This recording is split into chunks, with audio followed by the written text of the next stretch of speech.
So what? We're all professionals here. So podcast is right back up. Should be in a second.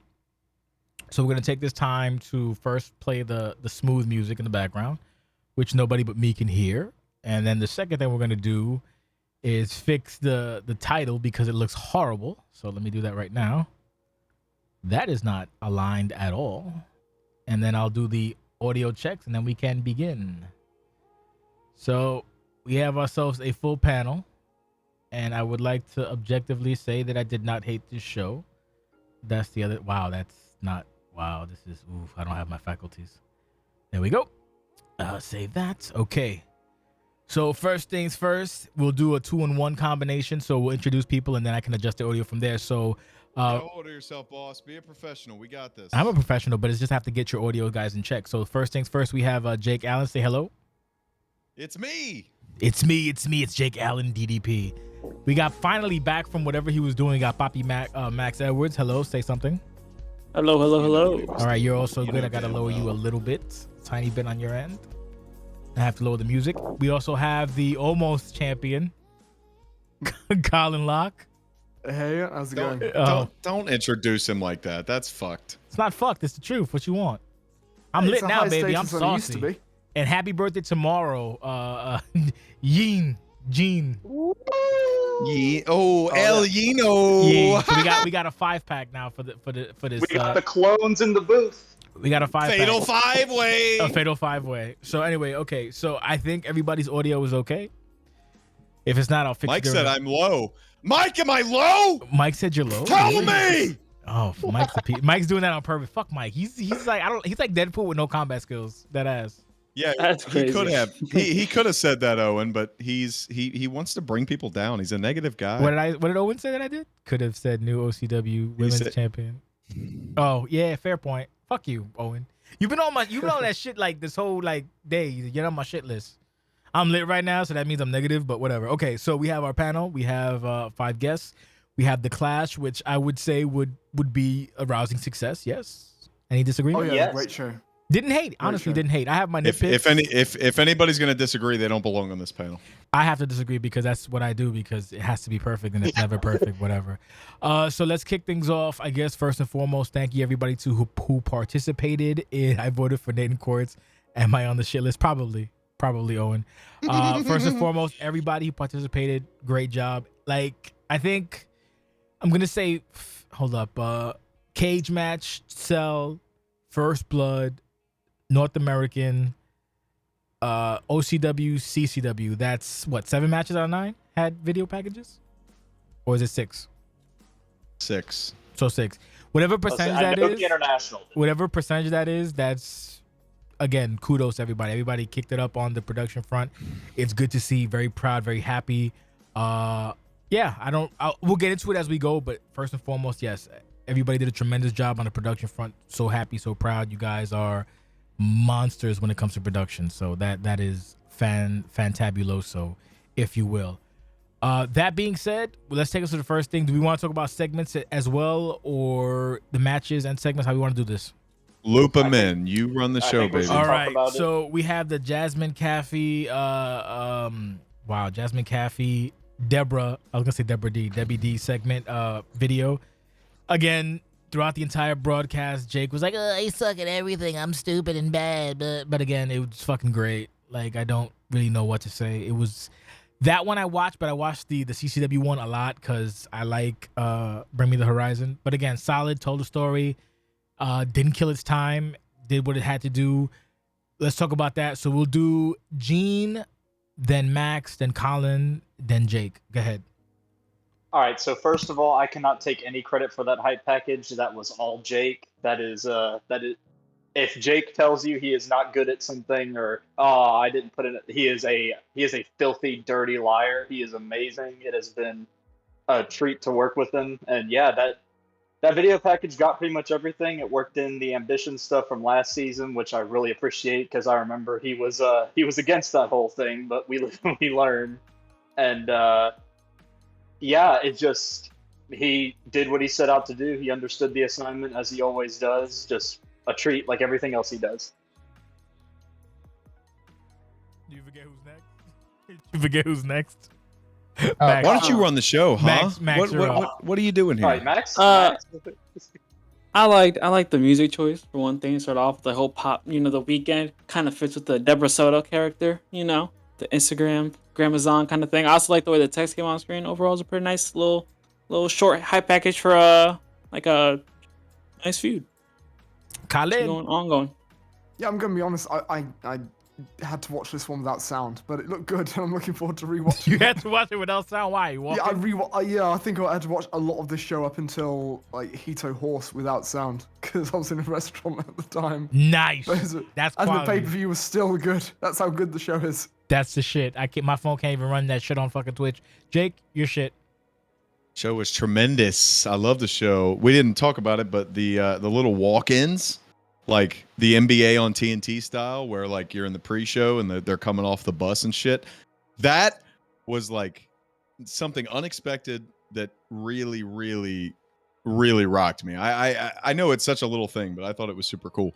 My video package, of course, I vet all music that I use. Music is the number one thing that I worry about whenever I make video packages.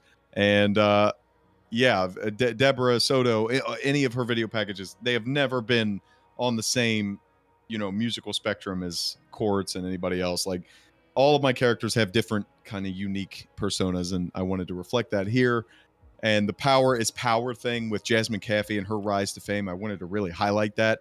I make all my highlight packages before the matches just to keep me in check, so I don't say like, oh, I lost, I'm not as enthused. And I don't think that's ever happened.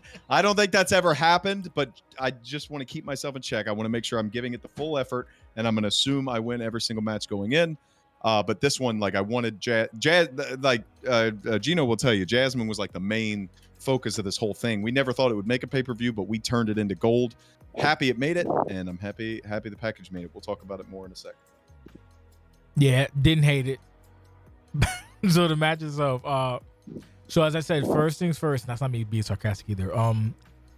If I'm not mistaken, I'm pretty sure I'm accurate, but this would be the first women's match that actually ever opened the show in the 18-year history of the Clash. So that's kind of dope. That's the first thing. Second thing, when it comes, since it's been hectic for the past, since October, I think? It's been super hectic. So I haven't really had time to put everything together and whatnot. So it's usually like on a razor's edge. So when the booking of the actual card has wound up becoming like this random thing of like, as we go and figuring it from that. So I called this one as first, and then, I submitted multiple cards that were all like different, which in hindsight would kind of fuck people up. Like the reason Owen stuff worked, the NBA and MB, whatever NBC you said earlier, Jake, was because that was actually, he said, put this before the first match. And then after the second match, I was like, no, can't do that because you're number 2. So maybe in the future when I have time, we can actually do it like normal and just keep the card the way it is. But again, the presentation was great. The cage match was exciting. I love when it looks like it's one way and then it flips to the end, like it changes, and then it fucked with the betting, which I love. I love when people get fucked. So that being said, please remember the order: Colin, Gene, Max, Jake, go.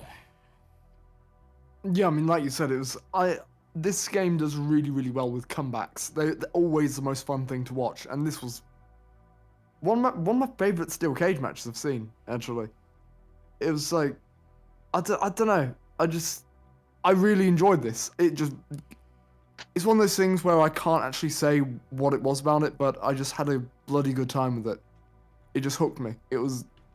I genuinely can't remember what I was doing in real life when this thing was on my phone. I'm trying to remember this. All I can remember is like the phone being on the table and me going like, oh my god. Well, this was both handlers in this build were fantastic. I think this was probably originally one of my matches that I was less hyped about because it was just it was comparing to like big title matches and whatnot, but this owned it for me. I absolutely loved this.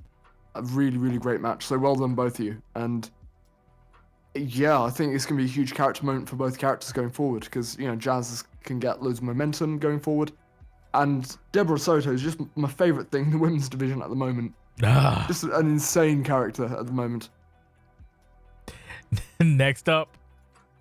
All right, so first of all, this was a dream come true for me since I've come in. I'd say Jake and Hayden have probably been the biggest help out of anybody in the Fed, like me getting situated, me figuring things out. They've been there for me every step of the way. So, when Jake approached me with the idea to continue this after our first match where he stumped me into the dirt, I was like, I have to do this. And it worked beautifully because, I had that storyline going in ever since the promotion. Jasmine, I think she's won 2 matches, and one of them was a tag team match. So, like, she had this thing going, she had this skid, and then it worked out so well timing-wise, and I think it was also Jake's idea to do the steel cage match, and I'm like, yeah, ex-MMA fighter cage fight, let's do it. And we went into it, I'm thinking, for the first time since I joined up here, I did not care who walked out of it winning. We had told a great story, and either way, I think it would have worked. It was balls to the wall. I had a fantastic time. Jake could probably tell you I was practically screaming at the finish. So it was a great time. Jake is amazing, legendary. I love him to death. That's all I got to say. Maxie. I think this match has some excellent usage of the cage, and I think that goes for this cage match and the Hell in a Cell match because, historically, I'm sure Colin specifically can attest, even though no prior speaking experience, but historically, these kind of matches, you kind of end up fighting the game a lot of times. Yeah. Or, like, it kind of ends up a little bit clunky. But I think both the cage style matches were pretty well done. Yeah. I would have liked to see some more cage escapage, but, the minimal throwing people in and then the pinfall victory was enough for me. I enjoyed it. Well, Max, if you didn't know in commentary, we mentioned there was no escape. All right. Then. We can take a little bit of blame for that though. So no, we can't. It's so fine. on my end, it's your fucking fault. That's what I mean. When I say we, I mean me and Gino. We maybe did not communicate it clearly enough that it was no escape, pin or submission only. There was probably, I think, if I'm recalling correctly, Gene, we only had maybe a line or two in the final go home show, like after you kicked Deborah out. We did not mention there was no escape. I think she said something that alluded to it, but my point is that it was not as clear. So it's not Max's fault at all. No. And, it was just a gentleman's agreement between us, yeah. And I knew going in that I was going to do commentary, so I knew that we could explain it, and we explained it. But in the live pay-per-views, it's very hard to like keep up with everything because there was a lot of popping going on. It's the Clash. It's one of the big four. It's a huge pay-per-view, so no worries there. But it was no escape. I am also going to agree with Max though, because both cage matches did a great job of subverting expectations. You have these expectations of the big high spots when you have these kind of matches, and neither did them really. We'll talk about the Hell in a Cell later, which I thought utilized it very creatively, but it was like, it just felt really like brutal. It felt like very personal and physical, which is what I wanted. The whole build up to it was initially meant to just be like a TV deal, and we're just like, hey, I really like the Jasmine. After we debuted her, I'm like, hey, I really like the Jasmine character and all the backstory and stuff that you put into it.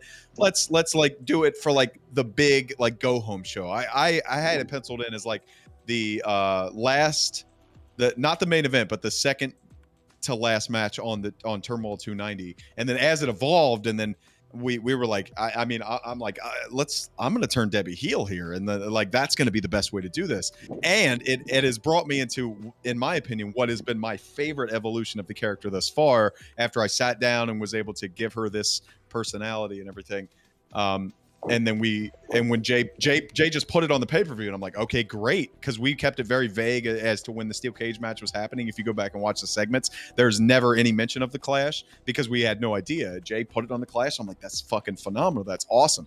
So we went into it. The match initially, because everything in OCW is actionable and organic. That's the best way that things happen. Actionable and organic. I got my ass kicked in the first 7 minutes, and then I was able to come back, like Colin said. The comeback was super fun. We had that dodge sequence at the end where it was like Finn dodge, back to back to back, and then eventually the shot of Kathy at the end. I thought it was phenomenal. Big fan of the match. Glad that we could open the show. Big fan, and I think it worked out for both characters like Colin said as well. You got to open up strong, Hoot. That's what you got to do sometimes. Like when it comes to like I don't know, man. It's just the way things work out is like in OCW is just I don't know. I don't know what point I was trying to make with this real quick, but it's just organic and actionable. There you go. When Organic, things happen naturally, it's so nice. It's so fun. That's basically the best way to put that. But yes, I thoroughly enjoyed that match. It fit the bill for what it needed to do. So moving on, we have the North American package on top of the North American match. So let's talk about we can talk about the package and match at the same time, but we will do Jake, Maxx, Gene, then Colin. Remember your order. I'm fucked. Go. Don't blame it on the I will. I don't care. Jay. That's you, not me. Keep yourself together. No. The package. This was the package of the night. This is what I was talking about when I said, like, when people make hype packages, they remind me what a talentless hack I am. And this was no different. This was fucking amazing. Not just to frame this hype package in two separate ways for one person to have the floor, El Parka, and then El Parka's voice actor to do their thing and give us kind of the backstory and everything with Mark Reese, which was very important going into the latter half of the match. And then the music video portion, which was Owen's, which fit so perfectly because it was like very dark and serious for El Parka's portion. And then once we went into Owen's, it was straightforward. It was like hot. It was action. It felt like a real deal, like a real package. It was so good. I'm going to have more to say about the hype package than I am about the match, but I'm just so impressed.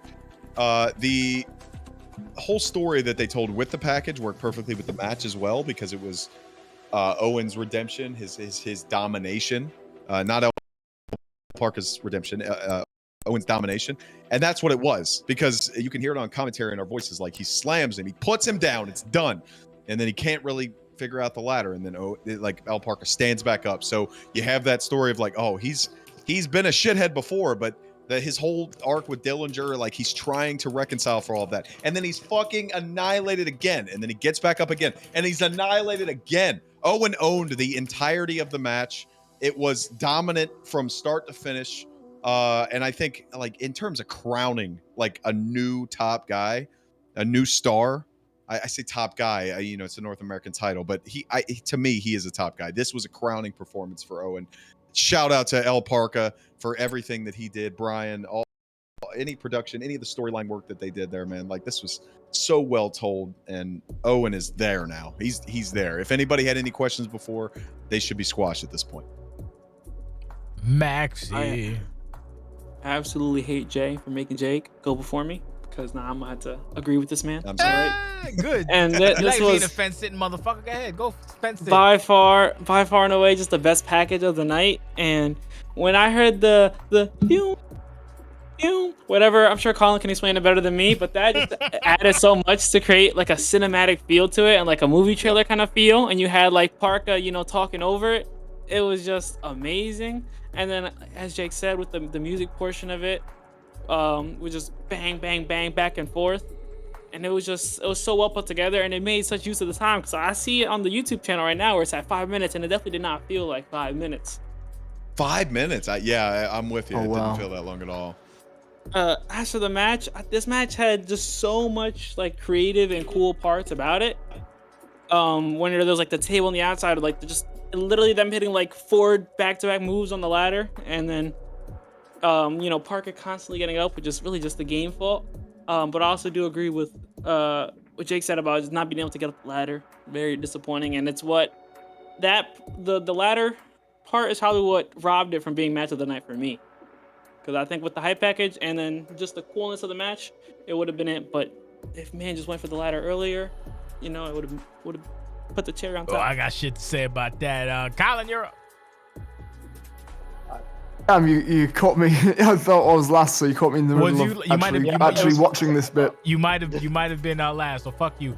Gene, you're up. I'm sorry. All right, so first of all, the curse continues. No North American champion since it's been brought in has defended it more than once, which I love. I love that it's got this thing going for it now. The curse. Yeah, no, Christian Garcia defended against Court, lost it to Parka. Parka defended against Parker, lost it to Owen. You get the idea. It's been very fun to watch it, but I will admit, I was not super excited about this match going into it. I had a feeling, in my head, meta math, as disgusting as it is, judge me for it. But this package made Owen feel like a monster, and I love that for it. Because, El Parka is going through this pseudo-redemption arc where, like, he realizes he's made these mistakes, he's burned all these bridges, and he's trying to reset things with the limited time he has. And then you just got Owen does not care, does not respect him, does not care about this feel-good redemption story, and he just wants to walk right through him, and that's the story the match told. Because it's like, I think this match was the most vulnerable El Parka's looked since, like, Resolution. Like, he has always been very in control of matches with, the arm-based offense. I'd argue even before that, honestly. It's been a long time since I've seen him get dominated like this. Yeah, and it just Anniversary. combined that with the match, and this package just elevates it even more. That's all I got to say about it, Colin. Yeah. Colin, are you prepared now? Yep, I'm prepared. So just, sorry, because I originally saw this hype package with no sound, so I had to film myself in. Someone was like, "Oh, the music," and I was like, "Damn it, I'm about to be useless if I can't Nice. talk about it." So yeah, I'm ready to catch so many horrible remarks here. From Uh-oh. yeah, Uh-oh. Listen how nervous he is. What are you about to say? I love it. I think I will always give people props for the production. Absolutely, always give props for production and doing stuff. For me, the hype package, I'm going to focus on that. I kind of want to see more of a coherent vision, because it started with the hymn, with Owen, because Owen kind of, for a lot of his work, chooses quite slow, somber stuff to set to his fighting, to give it kind of regal feel. Then it goes into the kind of cinematic short bites with the piano bits, and Parker taught. The voice work was good. I did like the use of voice over it. And then it kind of goes into a chuggy alt rock thing, and it was watching it all through just now. All I could really think of is that I wish they would picked one and done that. Like, if they'd have gone for like the slow hymn and done that for 3 minutes, I would have been well on board with that to really sell Owen's domination, that kind of quiet, really cold, almost a calculated dominion over his opponents. If they'd have gone with the cinematic feel, with the instruments building up while Parker talked, and while he himself got more intense, because the actor behind it did get more intense over these kind of Hans Zimmer-y thing, and it could have really, really sold it. And then the alt rock with the punches, I don't know. I think the alt rock bit, unconvincing. For me, that didn't justify the length, but there were some good ideas here, but I would have just wanted one to really, really shine.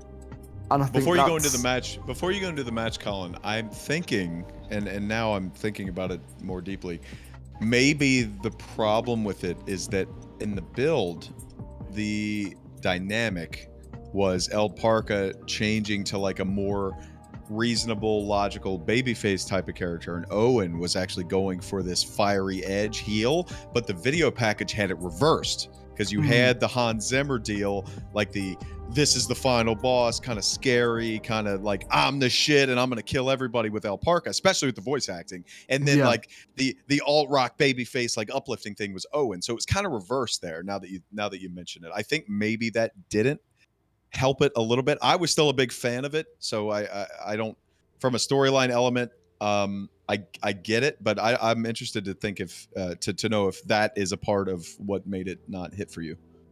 Well, I think it's the thing with music, and I think a lot of people fall into this trap, is that it doesn't need to literally say what's happening on the screen. Okay. It doesn't need to literally illustrate everything. If it had just been like this build-up, this cinematic build-up, and it's just the two of them, it's not representing anything. It's just setting the soundscape while Parker narrates over it. That would have been a lot more effective, because it's one clear idea that's executed to a T. Whereas when it came in with the alt rock I'm and gonna remember stuff, this comment when we See- get to the final. See, the package. thing to cut Colin off real quick sorry. is, I'm sorry to cut you off, is that he does sound. So like when it comes to this kind, like remember, this is a hobby, right? He's a professional sound engineer. So like, you know, these things are actually imperative because he does this as an occupation and he works, you know, he collaborates with actual, you know what I'm saying? Like not creators, but like actual Musicians, professionals yeah. and shit like that. So continue, Colin. I'm sorry. Well, that's the thing. I mean, I don't ever want to be like, oh, No, I know you're not but, the guy yeah. like that, but the thing is that nugget of wisdom is actually important because that's from a professional. Like it can be no, but you know what you're talking about. Like if a fucking yeah. video guy comes and says, "Oh, hey, this is great, but you fucked this up," I'm gonna take his advice because this motherfucker does it professionally. Like you're a sound engineer, so you may continue. I'm sorry. But yeah, I mean, that's the thing. I just felt like it was a bit, the best way I can describe it, and I might be wrong about this, but the way it came off to me is a kind of almost disagreement. It felt like, you know, one guy wanted, I want Abide with me. Okay, but I want this cinematic stuff. Okay, I want this alt rock thing. And they all went, okay, here's a compromise that can make us all happy. But the thing is, it's well done. I can definitely see the efforts there. But I think for a story like this, where they were really trying to tell this clear story, with Parker kind of softening up in the face of Owen, who's becoming, you know, more hard-edged, who's becoming more arrogant, who's becoming more of a, like, we've got to remember, Owen is the guy who put on a black screen in front of an audience, Isu then joined the wrestling club, lol. Like, this is a Parkerism, right? They're crossing lines, they're becoming each other in that kind of way, they're becoming each other's old self. And I think one thought in the music, just one concise thought that's executed to a T would have been so much more effective. And I kind of, because Owen's done great work before with the Brothers in Arms video that he did, I believe, was for the last Owen Doc thing.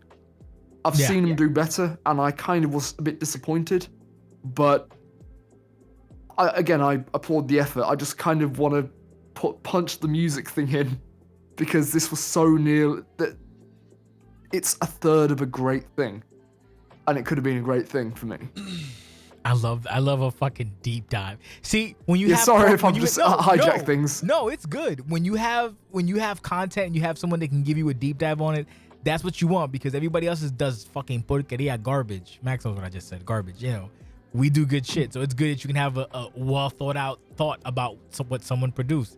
Now, as far as my casual stupid ass goes, did not hate the video at all because I'm dumb. And like I like music, and when people do the boom, I get excited because I'm a monkey. That being said, that's all it is. It's like cinema bonk. Everyone like, oh my god, I'm a dumb monkey, and I do bombs myself, so it's all good. Oh so yeah. My only fuck you don't agree with me. My only concern is the match itself. I didn't hate, but there was some obvious murder because of the match type. So. My qualm on this is, and Jake probably knows what I'm talking about. Nobody told me the stip. I found out on the show. That's the first thing. Number one, you need to tell me what's happening, because I don't like doing extra work if I don't have to, especially with the amount of work that I do, all that I do. So that being said, I didn't change anything because I was like, it's already done. I'm not fixing anything. Go fuck yourself. That's the first thing. The second thing is, me and Jake assumed that, being what it was going to be like, if you guys remember, El Parker and Danny Watts, they had TWC, Twisted Steel Warfare, which is basically a TLC, but it ends with a pin. So this is what we went in going with it. We thought that's what it was going to be, and it wound up actually being a ladder match. So by the grace of God, I'm peeling back the curtain. Jake, again, is an expert at this shit. He cut out all the times that me and him were both like, oh, you should have fucking capitalized on the blah, blah, blah, because we assumed that basically that's what it was. You were just going to use a bunch of shit and then whatever, because it doesn't really make any sense for fucking Owen's big ass to climb a ladder, but here we are. So, that was my only takeaway on that. So it sold the death of El Parker. Hold up, I put my name info to side. Where did you put your info on the forum? Go check the forum, OCWFED.com. That was my only takeaway on that. Keep me in the loop, because if you don't, it's annoying. Because especially the other problem is we went into that match going one way, and then the next match, it's like AEW, sorry Jake, where we have more usage of weapons and violence in the fucking First Blood match. Like, this is the shit I want to avoid. It's very simple to just be like, hey, this is what we want to do. And I could be like, hey, do this or try that or whatever, just so we can avoid these overlapping issues that wind up happening every now and again. That's my piece. Hey, can I go first? You may go. Can I go first? I think everybody else Okay. covered the match, or they were just talking about the intro video. No, I think we kinda hinted at the went deep on match. the intro video. We went deep on the intro video. First and Are you foremost. going to counter me? Go ahead.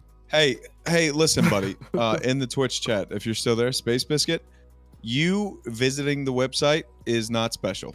You have not done anything worth note at this point. You haven't even signed up. So I don't see any info here. Unless I see an application, you don't matter to me. If you really give a shit about Jesus joining Christ. the greatest Fed that has ever existed, if you really give a shit, then you will take the time to apply correctly.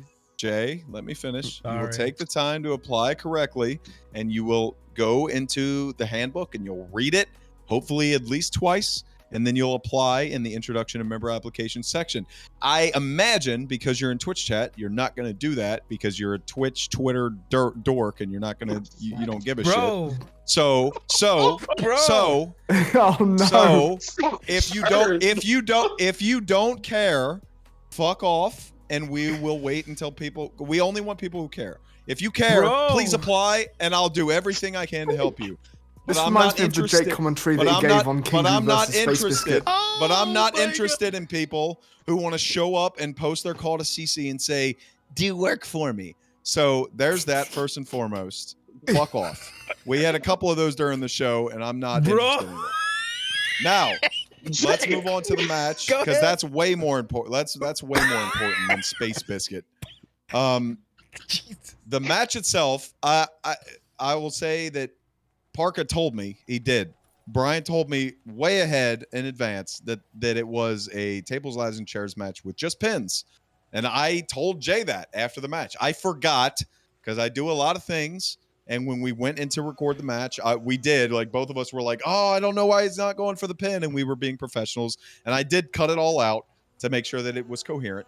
But after it, Jay, you launched into a tirade about how nobody tells you anything. And, like, you got to be told and everything. And he told me there's nobody ain't tell to me. blame. Jay, there's nobody to blame except me. Oh. I am the one who should have told you or known and said it during the intro. I intro every single match that we do. I should have said something, but I didn't because I forgot. So it's fine. That part is squashed. Whatever. I edited it out. In terms of the match itself, I already kind of commented on it, like Owen's solid. dominance throughout. Yeah, I think what Colin mentioned with, like, or I think it was Max. What Max mentioned about it kind of dragging because he couldn't use the ladder or whatever. I thought that added to it a little bit. Him being out of his element of the wrestling thing and kind of dicking around Well, with the when we ladder. found 'cause he out, doesn't- then yeah, but it's like, oh, because like I said, I would have basically said, don't do that because that's crazy. Just do what you did last time, and then you can murder each other, and then whatever. Instead of I'm let's not fuck around mad. with the ladder. I'm not mad. I I'm couldn't be indifferent. I couldn't be less mad. No, I couldn't be less mad, Mr. Biscuit. I'm just telling you. Oh my god! Please, nobody leave me- gives nobody Please. nobody gives a shit Biscuit, about your wow. comment in Twitch chat. Go to OCWFED.com, He has an read the account, handbook, bro.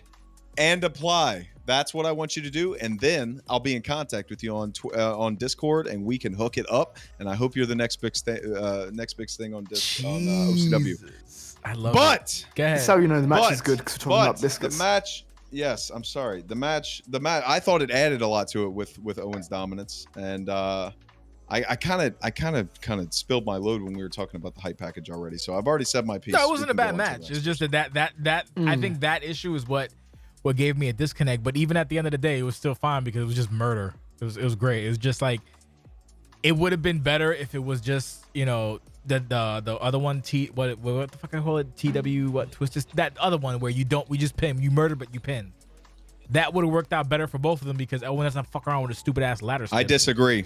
You think? I disagree. I think Really? I think the story was told a little bit better. Like, if we had known in advance what it was, you're saying that I think because you didn't know it in advance, so you were kind of caught off guard. If you knew it in advance with the story that was told, with Owen not really knowing what he was doing with the ladder and everything, But you would feel the same way that I do. no, because like But I could be wrong. No, but with Twisted Steel Warfare, wow, I hate that I'm using this terminology. But with that, it's the same. It's what they did, except instead of like trying to like get the guy down, then you do something else, because the fact is it's not, you don't have to use the other element of the climbing of the thing of the stupid and dealing with those stupid mechanics. That's what I'm saying.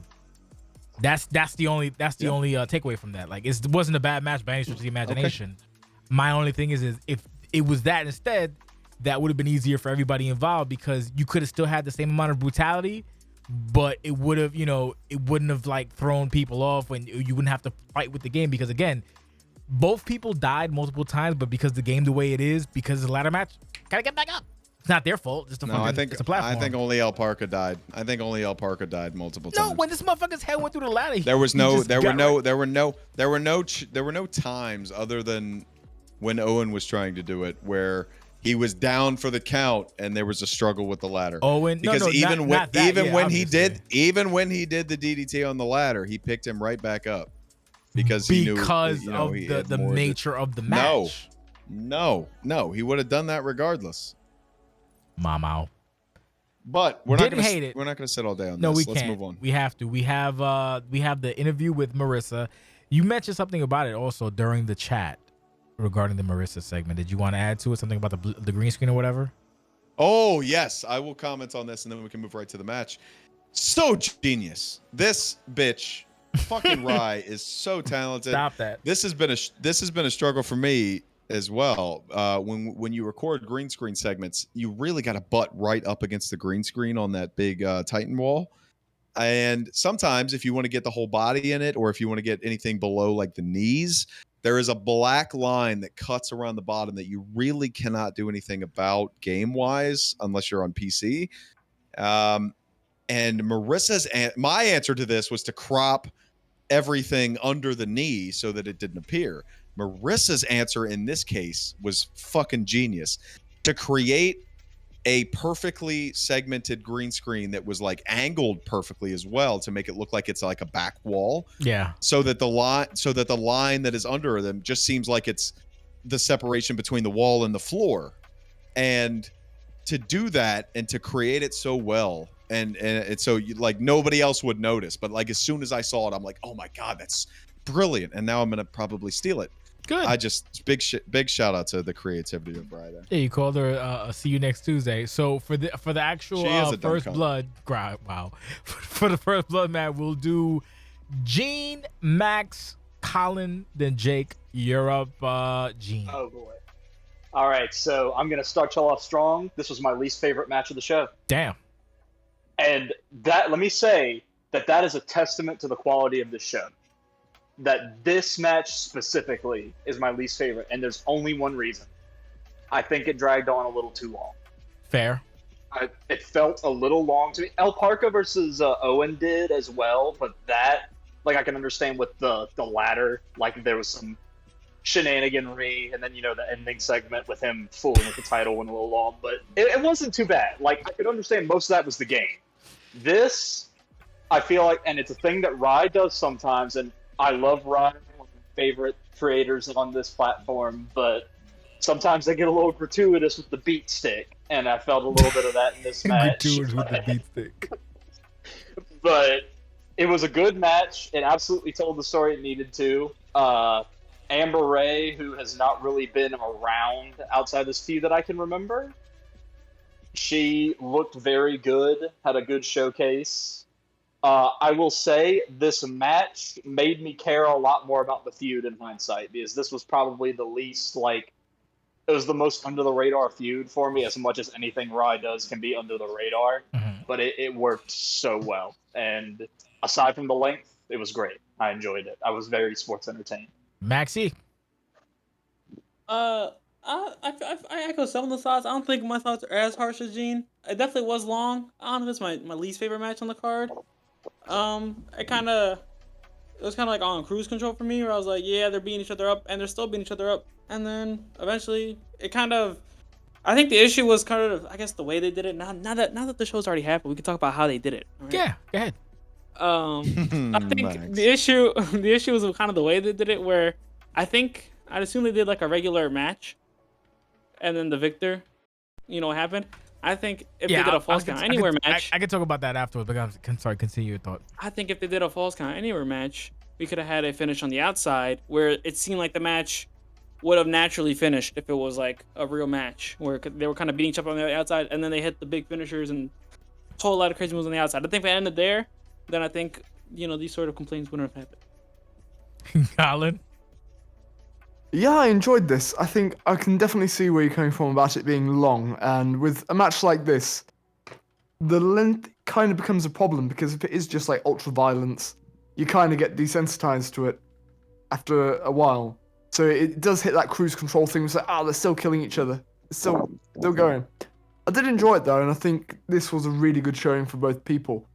And personally, I loved the editing of the first blood. The actual, like, the blood splattering on the camera. Was amazing. For me, that made it worth fantastic. it. For me, that was a moment that kind of made it worth it because that, for me, sold, okay, yeah, they've killed each other so far. They've been beating each other up. You might be a bit bored by now. But, now Marissa's got a fucking bat and now she's doing a murder. They managed to turn the volume up, if you like, on a match where the volume was already comfortably on 11 throughout. And that alone is like an achievement. So, yeah, the thing is, I only know how long it is because I'm just flicking through the match now to refresh my memory. 19 but minutes. I remember that blood spatter so clearly. That's a good blood spatter. So good. Jake, do you want to comment or you want to go after on Twitch? What's going on? So I definitely want to comment. I know you're not angry, but it's funny though. You're just sweaty. I get it. I definitely want to comment. Go ahead. No, I'm not angry at all. I know am you're not. sweaty You're just because sweaty. my AC is broken. I know. The match itself, I love Max's little shot there, and now is the time to talk about. No, that's the wrong word, but he knows what I'm talking about. His reference to what we were talking about in show discussion earlier. But now is the time to talk about it. It did go a little bit long. The build itself was tremendous. I think anything that was lost on the build was because of Amber's absence, and not just the absence, but the fact that her only real feud when she was here before was as like Marissa's stalker, and then she kind of just disappeared. And then when she came back, it was like she just continued on that. So there was a lot of strength in that there was more history than just recent history in that. There was a little bit of weakness because Amber doesn't really have any place in OCW outside of Marissa. So openly, I will say, I don't know how much life Amber has outside of a Marissa scope. I hope, like, Amber, the character, what has been presented to us is awesome. And I'm a big fan of it. And if it can continue with other IPs in OCW, I like that would be word, dope. IP. Like to see how that character would interact with other characters would be super fun. I'm not sure how much we're going to see of that unless it is directly with Marissa. I hope we do, but I think that's kind of my only negative on the situation in terms of just like a pay-per-view match that was built up properly. You know, you had that big beatdown feud to make it feel that much more personal, that much more important. I didn't even notice it until we watched it back. The fact that at Queen of OCW, when she was initially busted open, it was through use of the bat. Yes. And then the ending of it was Marissa hitting her with the bat, and then the bat in the foreground was so good. That's just good shit. Well done by everybody to pay attention to the small details there. Yes. I also didn't notice Marissa's hands being bloody at the end. It was very good. In terms of a meta sense, wasn't thrilled by the fact that Marissa was hit by probably 4 finishers in total, but the match didn't end. So they just kind of like did whatever they wanted. And sometimes when you don't know what the sometimes when you don't know what the internal agreement is between the two, because sometimes in stipulation matches when you have to get creative like this, you have to say like, okay, this is what we're gonna do here. You want to just go if you're going to keep shouting. I'm sorry. Number one, I didn't shout at you. You can continue. Don't get aggressive with me. I'm sorry. Continue. That's it. No, that's really it. I mean, if because the assumption is in this kind of situation, it's like the same as a pay-per-view match. Once the 2 finishers are hit, that's when you would go into it. And then Amber had clearly hit 2 before Marissa did, but they didn't end the match there. Yes. But that was really my only gripe. The way that the story ended and all the small details that they included was tremendous, but you clearly disagree, so go ahead. Not necessarily. Number one, please don't get zesty. I'm not trying to be aggressive. And number 2, that was the only issue. The fact is they lost. They didn't think that he really is. They didn't know that the outside counted. That's why it did that. That's fine. It was We 3. talked about that. No, I know, but it's Easy just like peasy. you get like, so like, no, that's the only reason why it went long. So Riot offered to like switch it up. I was like, that's fine. That's the only reason. Like, other than that, I didn't hate it. It was like, again, it was a little long, but the finish made up for it. And I'm the last thought on this one, right? Yeah. Yeah. Okay. So no, I didn't hate it. I wish it wasn't as long, but that's because it's miscommunication on their part. And hey, it happens. If the match was a complete shit show, it'd be a different story, but it wasn't. It was just basically like a long, drawn-out, murderous affair. And that ties back to the earlier thing about communication where, not communication. So they're one after the other. So it's basically kind of the same thing, which makes me annoyed. But what are you going to do? Overall, didn't hate it. The finish was really good. And like Jake mentioned before, the fact that we all missed the fact that Marissa was bloodied after messing up Amber was a nice touch. And it's the little details that make things really, really like good.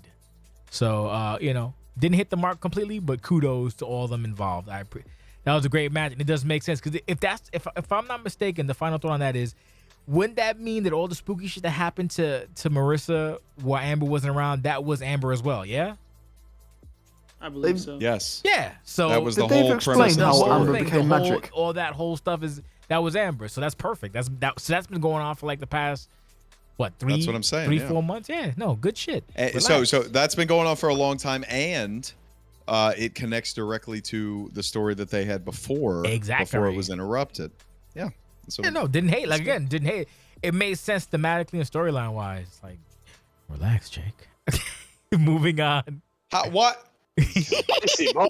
Yeah, no. Spicy boy. We have we have the international match. Yes. So we will do. Please remember the order. We will do. I keep doing a weird snake order. We'll do Maxx, Colin, Jean. No, Jake, then Jean. So Maxx, Colin, Jake, Jean. Go. All right. The international bout. I probably need a refresher. This one was You need a kind refresher. of just because this one was very, very much one-sided. Yeah. Yeah. The most thing I remember from this match was that man Claudio. No, actually, no, not the man Claudio. Both the men's attires, which were just on point in Yes. their own way. Yes. Trey probably had some of the best trunks I've seen on Trey himself. Yes. And then Claudio had some hot chocolate action. No, Say that on no. Twitch? Jake loved it so much. Well put. Well put. Moving on. But yeah, the match was really one-sided. It kind of felt a little anticlimactic. Just because it was just like, although at the same time, it was a very dominant first defense. Yeah. Maybe second defense. No, first. I think it's. Is it first or second, Jake? I want to say first. What? His Claudio's He won the defense. title It's off first, of right? Derek, and this is his first. Yes. Yeah. He won it from Derek. Yeah. It was a, yeah. it was a very good first defense. Strong, This is his dominant first showing. defense, yes.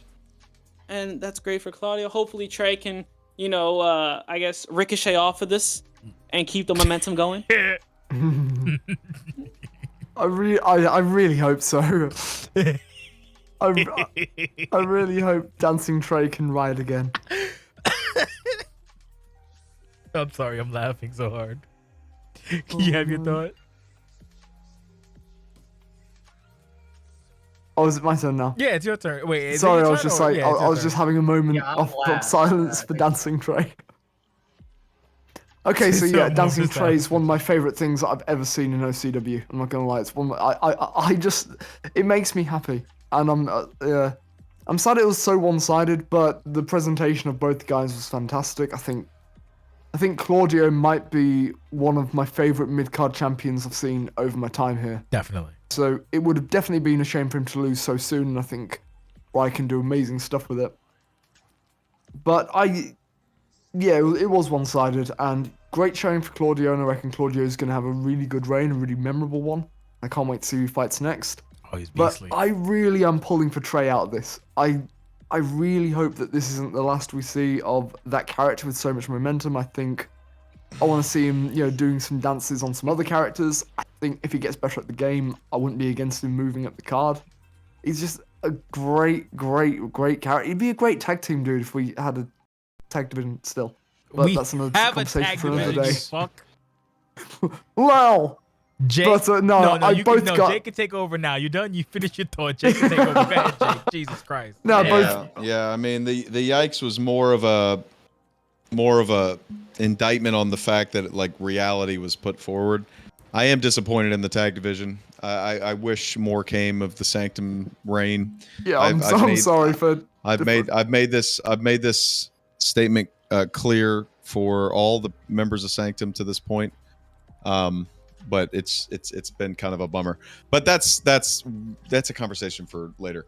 Trey's entrance gear was dope. I love the new Trey character. I don't want to undercut your hopes and dreams about Trey. And I'm not gonna go further on Trey. I am a little mad at him that he spoiled his match before I actually had the chance to watch it when he was DMing me about something totally separate. Don't fucking do that. Let me tell you, anybody who's watching, don't fucking PN me and tell me something that is a clear spoiler for your match before I've had the opportunity to watch it. I only have one opportunity to watch it when I do commentary, and that's like super fun for me. So don't fucking come to my DMs and be like, I'm gonna take a break. Like, I don't need that shit, bro. Keep it to your fucking self. Anyway, the match itself was a dominant performance. It was a champion, a star-making performance for Claudio.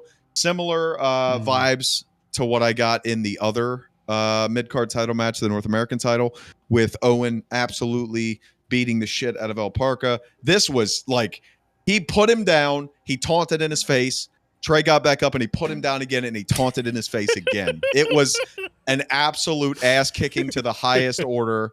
And I love that because not every match has to be competitive because there are benefits to everything that happens. Everybody's job, I say job, that's such a heavy word, but in OCW, you can only control so much. So you have to take what you can't control and try and spin it in a way to benefit you. So if you lose a match in a devastating fashion and you just curl up in a ball and cry little tears, that's your prerogative. You can do that. You can take a hiatus just because you lost a championship match, also your prerogative, or you can see what happened. You can take every single aspect of what happened. You can look at all the moves that happened, all the situations, and you can do, honestly, if I'm being 100% honest, what Colin has done to perfection, what Maxx has done to perfection, to what Gene has done to perfection, the reason they're invited on a place like this, and you can turn it into something. Horse got destroyed in 2 minutes 4 weeks ago. And he turned that into one of the most compelling hype package things. Like, and we'll talk about that again later. You know, 10% what happens to you, 90% what you make of it. And we'll see what Trey makes of it. Honestly, I do hope, because I do really love this like happy-go-lucky Trey, like Wolves of Vanguard, like fuck everything. Like, I don't care, win or lose, I'm going to fight you and we're going to have fun doing it. I like that character. If he decides to go forward with it, great. I'm excited for it. If he doesn't, whatever. I'm going to get excited about somebody else. But the match was a dominant performance for Claudio, and I'm happy that he is shooting to the moon as he should be. Yeah, definitely. Like Jake said, I'll reiterate, the match itself, you know, it is what it was. It was a see, the thing is, Claudio said it in the promo prior. Fuck you, fuck your kids. You're a drunk. You're a loser. I hate you. I'm gonna destroy you. Remember, and he did. But the good thing about this is, see, I always mention that Riot is a concentrated sports entertainment module. So Riot has Riot's own little universe with the Riot rules, and then it applies to everything else. So you take Claudio, who was an NPC, a really weird duck-shaped lip-face NPC who becomes now a champion like a year and a half, 2 years later, right? Great, fantastic. Yep. But then within the confines of it, the entire premise of this entire like angle has been Trey messing with Claudio, bum rushing Claudio, beating up Claudio, which is perfect because it's like Claudio's always come up short. So on the pay-per-view, Claudio said, I'm going to fuck you up. Your kids are stupid. All you think is dumb. You're a drunk. You're a loser. You're a hoodlum. Go to hell. I'm going to murder you. And that's what happened. That is agreed. Wrestling 101. And then the thing is, I don't think people understand the concept of this because, again, we're player versus player, but we're elite in the sense that we know what we're doing. So the fact that Claudio is a better player currently than Trey let credence to the fact that throughout the entire 3, 4, 5 weeks, no, probably 4 weeks or 3 weeks, whatever it's been, Trey always had the upper hand. So even though Trey lost, Trey still had the upper hand leading up until the event. It wasn't just Claudio beating the shit out of Trey for weeks and weeks and then beating the shit out of Trey on a pay-per-view. It made Trey look credible and it made Trey look, strong up until the bell rang and Claudio fucking ran through him. Now to echo Jake's statement, see, people do it That's to so Jake. well put, Jay. Yeah, people Just do it. that's a really I good know, point. I know. You usually yell at me for disagreeing with you, but that was so beautifully put, and I could not echo those sentiments anymore. Wrestling. I agree 100%. It's so you said it simple. perfect. It's so simple. Like I would say that anybody, if you're going into a program and you might be on different skill levels, do that because it gives credibility to your opponent. Even if they come up short, you still made them look like a fucking badass for all this time until You want murdered people them. to watch your match. Exactly. You want people to watch your match, man. Exactly. And that being said, see, people do it to Jake because they like Jake and Jake is a friendly guy and I'm a piece of shit. It's fine. I don't seem very friendly to Space Biscuit right now. I mean, well, fuck him. You what you call it? He's catching strays. You what you call it? I hope like, he's my best friend in 3 years when Maybe. he applies, and like he's if the he best does, guy. knowing these people, they don't apply because they don't take things seriously. It's fine. We'll see. So we'll see. the thing is, it's that at the end of the day, Jake is a friendly guy because again, Jake was told about what was happening when I should have been told about, but whatever. They'll go to don't spoil a match. If you want to spoil a match, wait till Thursday or Friday because by that time we have done commentary on it, so we already spoiled. No, I will not. Or just don't do it at all. Oh, don't do it at all. Good rule of thumb. Yeah, Please people- don't spoil your match to me. They don't do it. They don't do it to me at all. Nobody tells me shit because they know better. Like I don't like no one because the boo boo sad face nothing. So I always go into every match happy. Jake dissuaded me my first time. I learned quick. Yeah, like don't tell me. Yes, I the don't wanna first hear time it nothing. happened. Don't tell The me shit. first time it happened, I try to be as friendly as I can, but the second I get a message from you after I book Turmoil, if I book you in a match and you come to me like the day after you record called it boo- and go, it's man, called Jake, boo-boo job I face." hate triple threat matches. Yeah, Ugh." it's I will called- fucking lay into you. It's I called will boo boo job stay- face. That's what that's called. Boo boo job I face. hate it. I don't can't do it. stand it. Don't Let do me it. watch the show. Yes. Don't do it because literally nobody cares. Cass used to do it, but he stopped. I told him don't do that shit, and he's like, "Fine, don't do that. I don't care. I don't give a fuck. Let me watch it. Let me whatever. Let me decompress it. Let me understand it, and we can go from there." I think we reached everybody. So that being said, now we go to our next match. I didn't. Oh, I'm sorry, Gene. Go ahead. I'm sorry. Go ahead, Gene. Yeah, Gene I didn't will get give it. This you was one, a though, 5-person we can panel. expound I'm on sorry. this. I will say I will echo y'all's sentiments. When I came in here, it was probably a month ago, and asked Theo for some advice about something. And he said, one thing to always remember, he said, say you have a match with like a legend or something, don't just say, oh, I'm about to beat the shit out of an old man. Because if you lose, that old man just beat the shit out of you. Yeah. And if you win, you just got the shit, Wrestling you beat up 101. an old man. You Yeah. didn't win anything. 101. It's so You have fucking to put simple. over your opponent. And Claudio is fantastic Yes. about that. Yep, Even when he was absolutely. dressing him down, calling him a streetwalker, treating him like shit. No, I was reckon still Claudio's great for his this ass belt, to be week in, honest. week out, and it works perfectly. As for the match, I really hope that Trey isn't taking a break. I know he's expressed similar sentiments to me. Fucking clown. And Trey, listen, Trey, this is I don't know if you're watching this, Trey. This is me talking He's to you. not. He with his chains Well, with his he might kids. say, he might. Let me plead. I'm sorry. Go ahead. You have a lot of goodwill built up. You Yes. took somebody trying to slander you and assassinate your character and made it one of the most over gimmicks in OCW right now. It's so simple.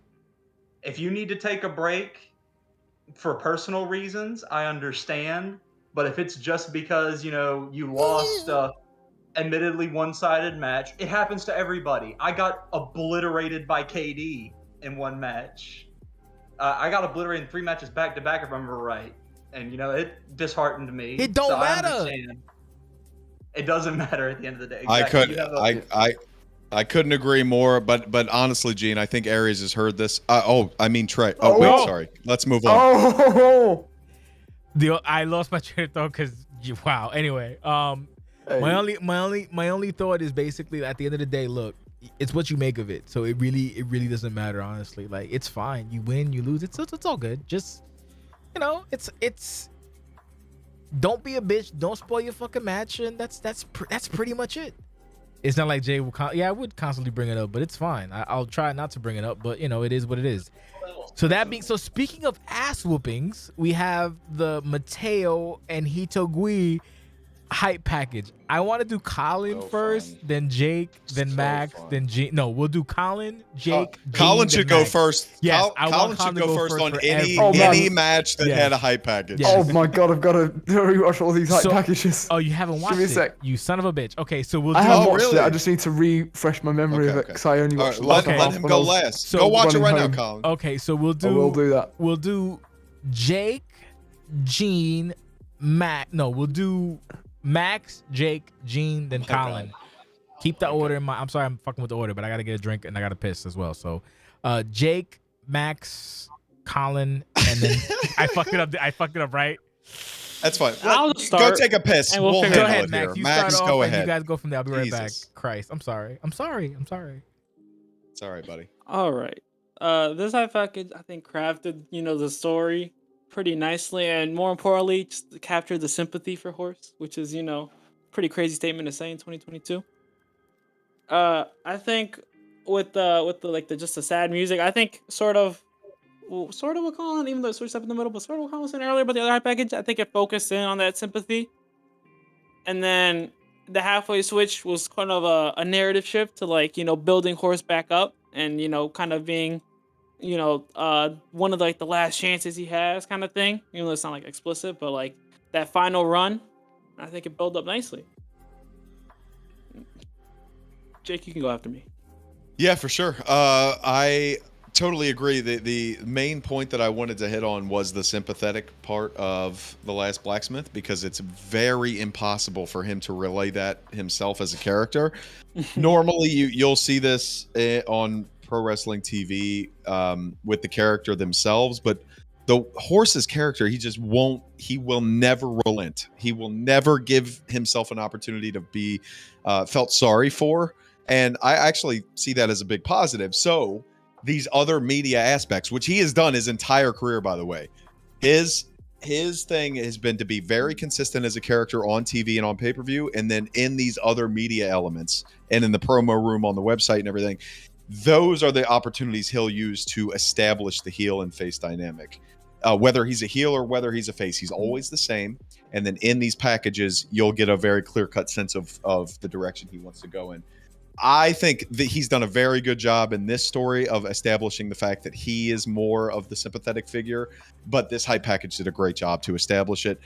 I mentioned it in the viewing party that I was a big fan of it because of the crude nature of how it is, and I like the uniqueness of it. And we talked earlier in Discord about how not having voice promos is like a hindrance, and we don't have that.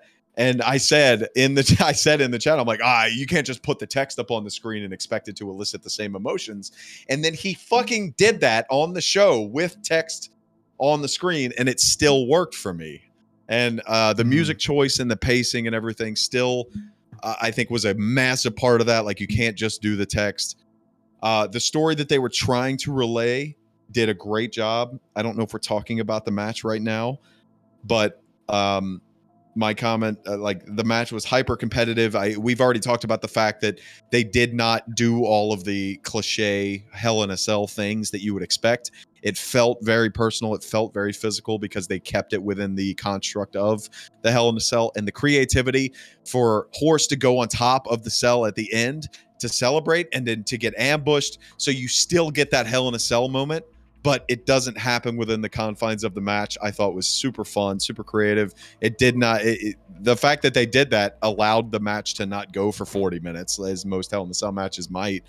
So I was a big fan of this match. I think it was the best non-title match on the show, and I think that's high praise considering Nate Ortiz and Mark Reese was also awesome. Go ahead, Colin. Hold on, let me cut him. Yeah, sure. Yeah, go my for it. thoughts on the match. I'd say I agree with. I think it was a really just solid. Again, when I said with the steel cage match, it really did a great job of not feeling clunky or super duper forced. And I think in this game, even more than 19, I think Horse's extreme expertise has shown. Agreed. I would also, but I would disagree with you where Okay. About the ending part. I think we could have done without having the classic Hell in a Cell moment. I think it would have been good to just, have it as, these two, monster of men, one's a horse, one's a cannibal, being locked inside and then just beating each other up, which is what they did. And then that was like the end of that. I think we could have done without the end bit, but that's just me. You can No, go I now, think. No, I think you've convinced me. I mean, either way, but I think if you're trying to force that moment, it's better in post than it would be to try and force it during the match. But like, if it was just Horse going on top of the cell and doing the cutthroat thing, that would have been dope as well. So I'm with you, Max. Go ahead, Gene. I would Sorry. agree. All right. So for the hype package, I was one of the people, and me and Cass got into it about this. I did me and Cass get into it a lot. I love him though. He has grown on me a lot. But he was like, "Oh, you don't understand. You haven't been here for the history of it." And you're right, I haven't. And so I did not. All I knew about Horse was one terrible DM, and he's a guy in a horse head. Rude. And this program with Hito has gotten me more invested with Horse as like the classic wrestling, veteran who is pretty sure he's still got it, but he doubts himself every once in a while. And this hype package, it really sold that these past few months with the feud with Hito, with that punishment match with the wrestling club especially, like he's been through it. He's had some trials and tribulations, or trials and stipulations or whatever. But and then to go into the match, which this is another thing that like you touched on it in our match, Jake. And what I like about this is, there's the standard every Hell in a Cell match in EFEDs. It has to finish with everybody on top of the cell, But the fact that they just stayed in there and just beat the dog out of each other for the whole length of the match, I think there's no better way for these two characters to do it. Like, this just perfectly fits both of these characters.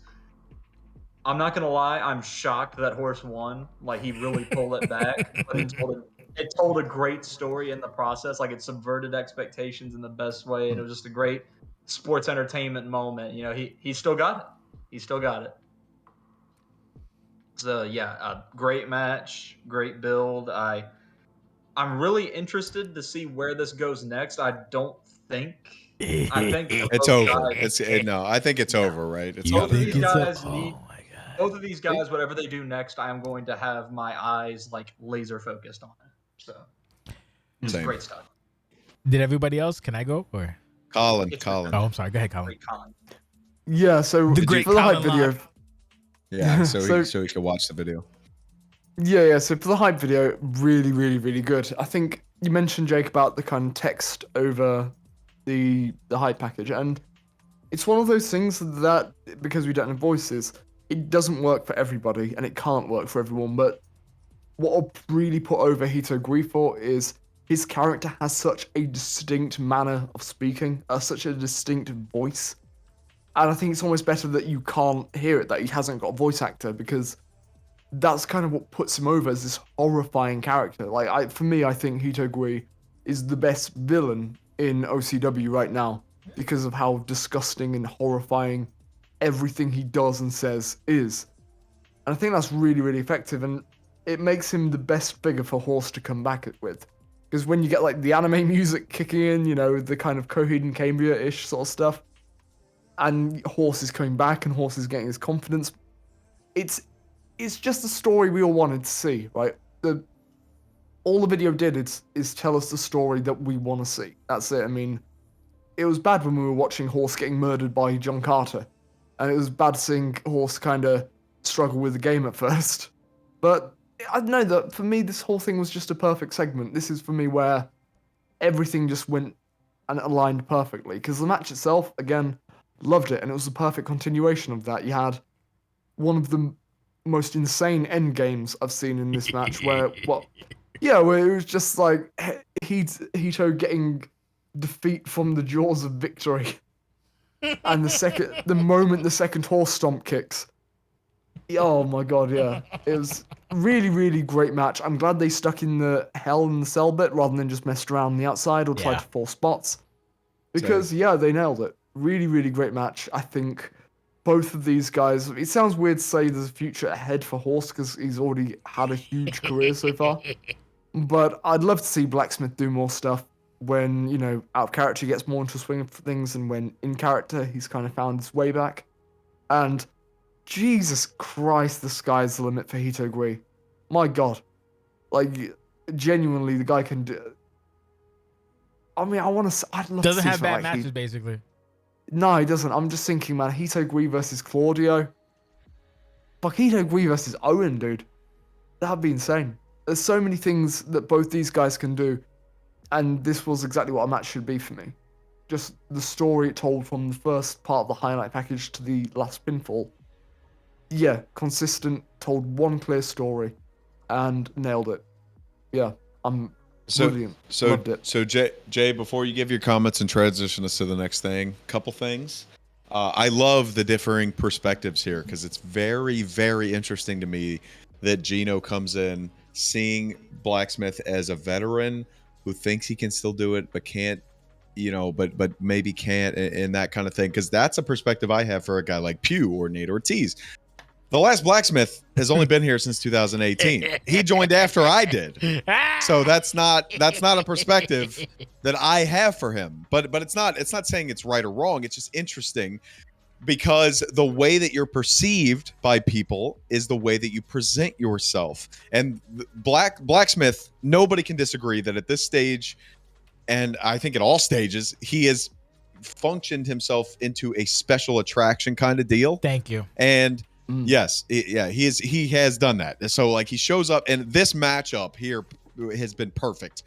I had a feeling that Blacksmith was going to come back in 2022, and the matchup that he chose with Hito Gui was perfect.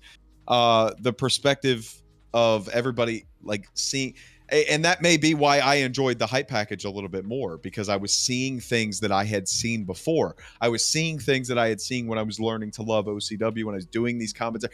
Like the clips that he was showing, I was still doing commentary, and I was way shittier back then. Mm-hmm. So like it brings that nostalgia back. You're like, oh shit, like 2 months remember when that happened? Remember when that happened? Remember when that happened? Remember that happened? But when newer people watch it, you don't. So that's also a good note to put to people, is that you need to appeal not just to the nostalgia factor of people who will pop off of like, hey, this happened 4 years ago, now it's happening now, but you also need to connect it to the current audience. So I think Blacksmith has done a good job at that, despite Gene's interpretation of the veteran thing, which is, again, not wrong, just different, and is a fun thing to look at.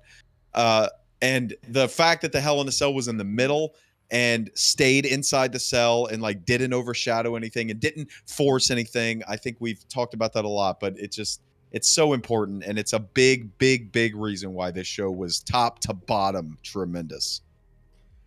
Excuse me, I had to burp real quick. First of all, never interrupt me again, JK. I'm just kidding.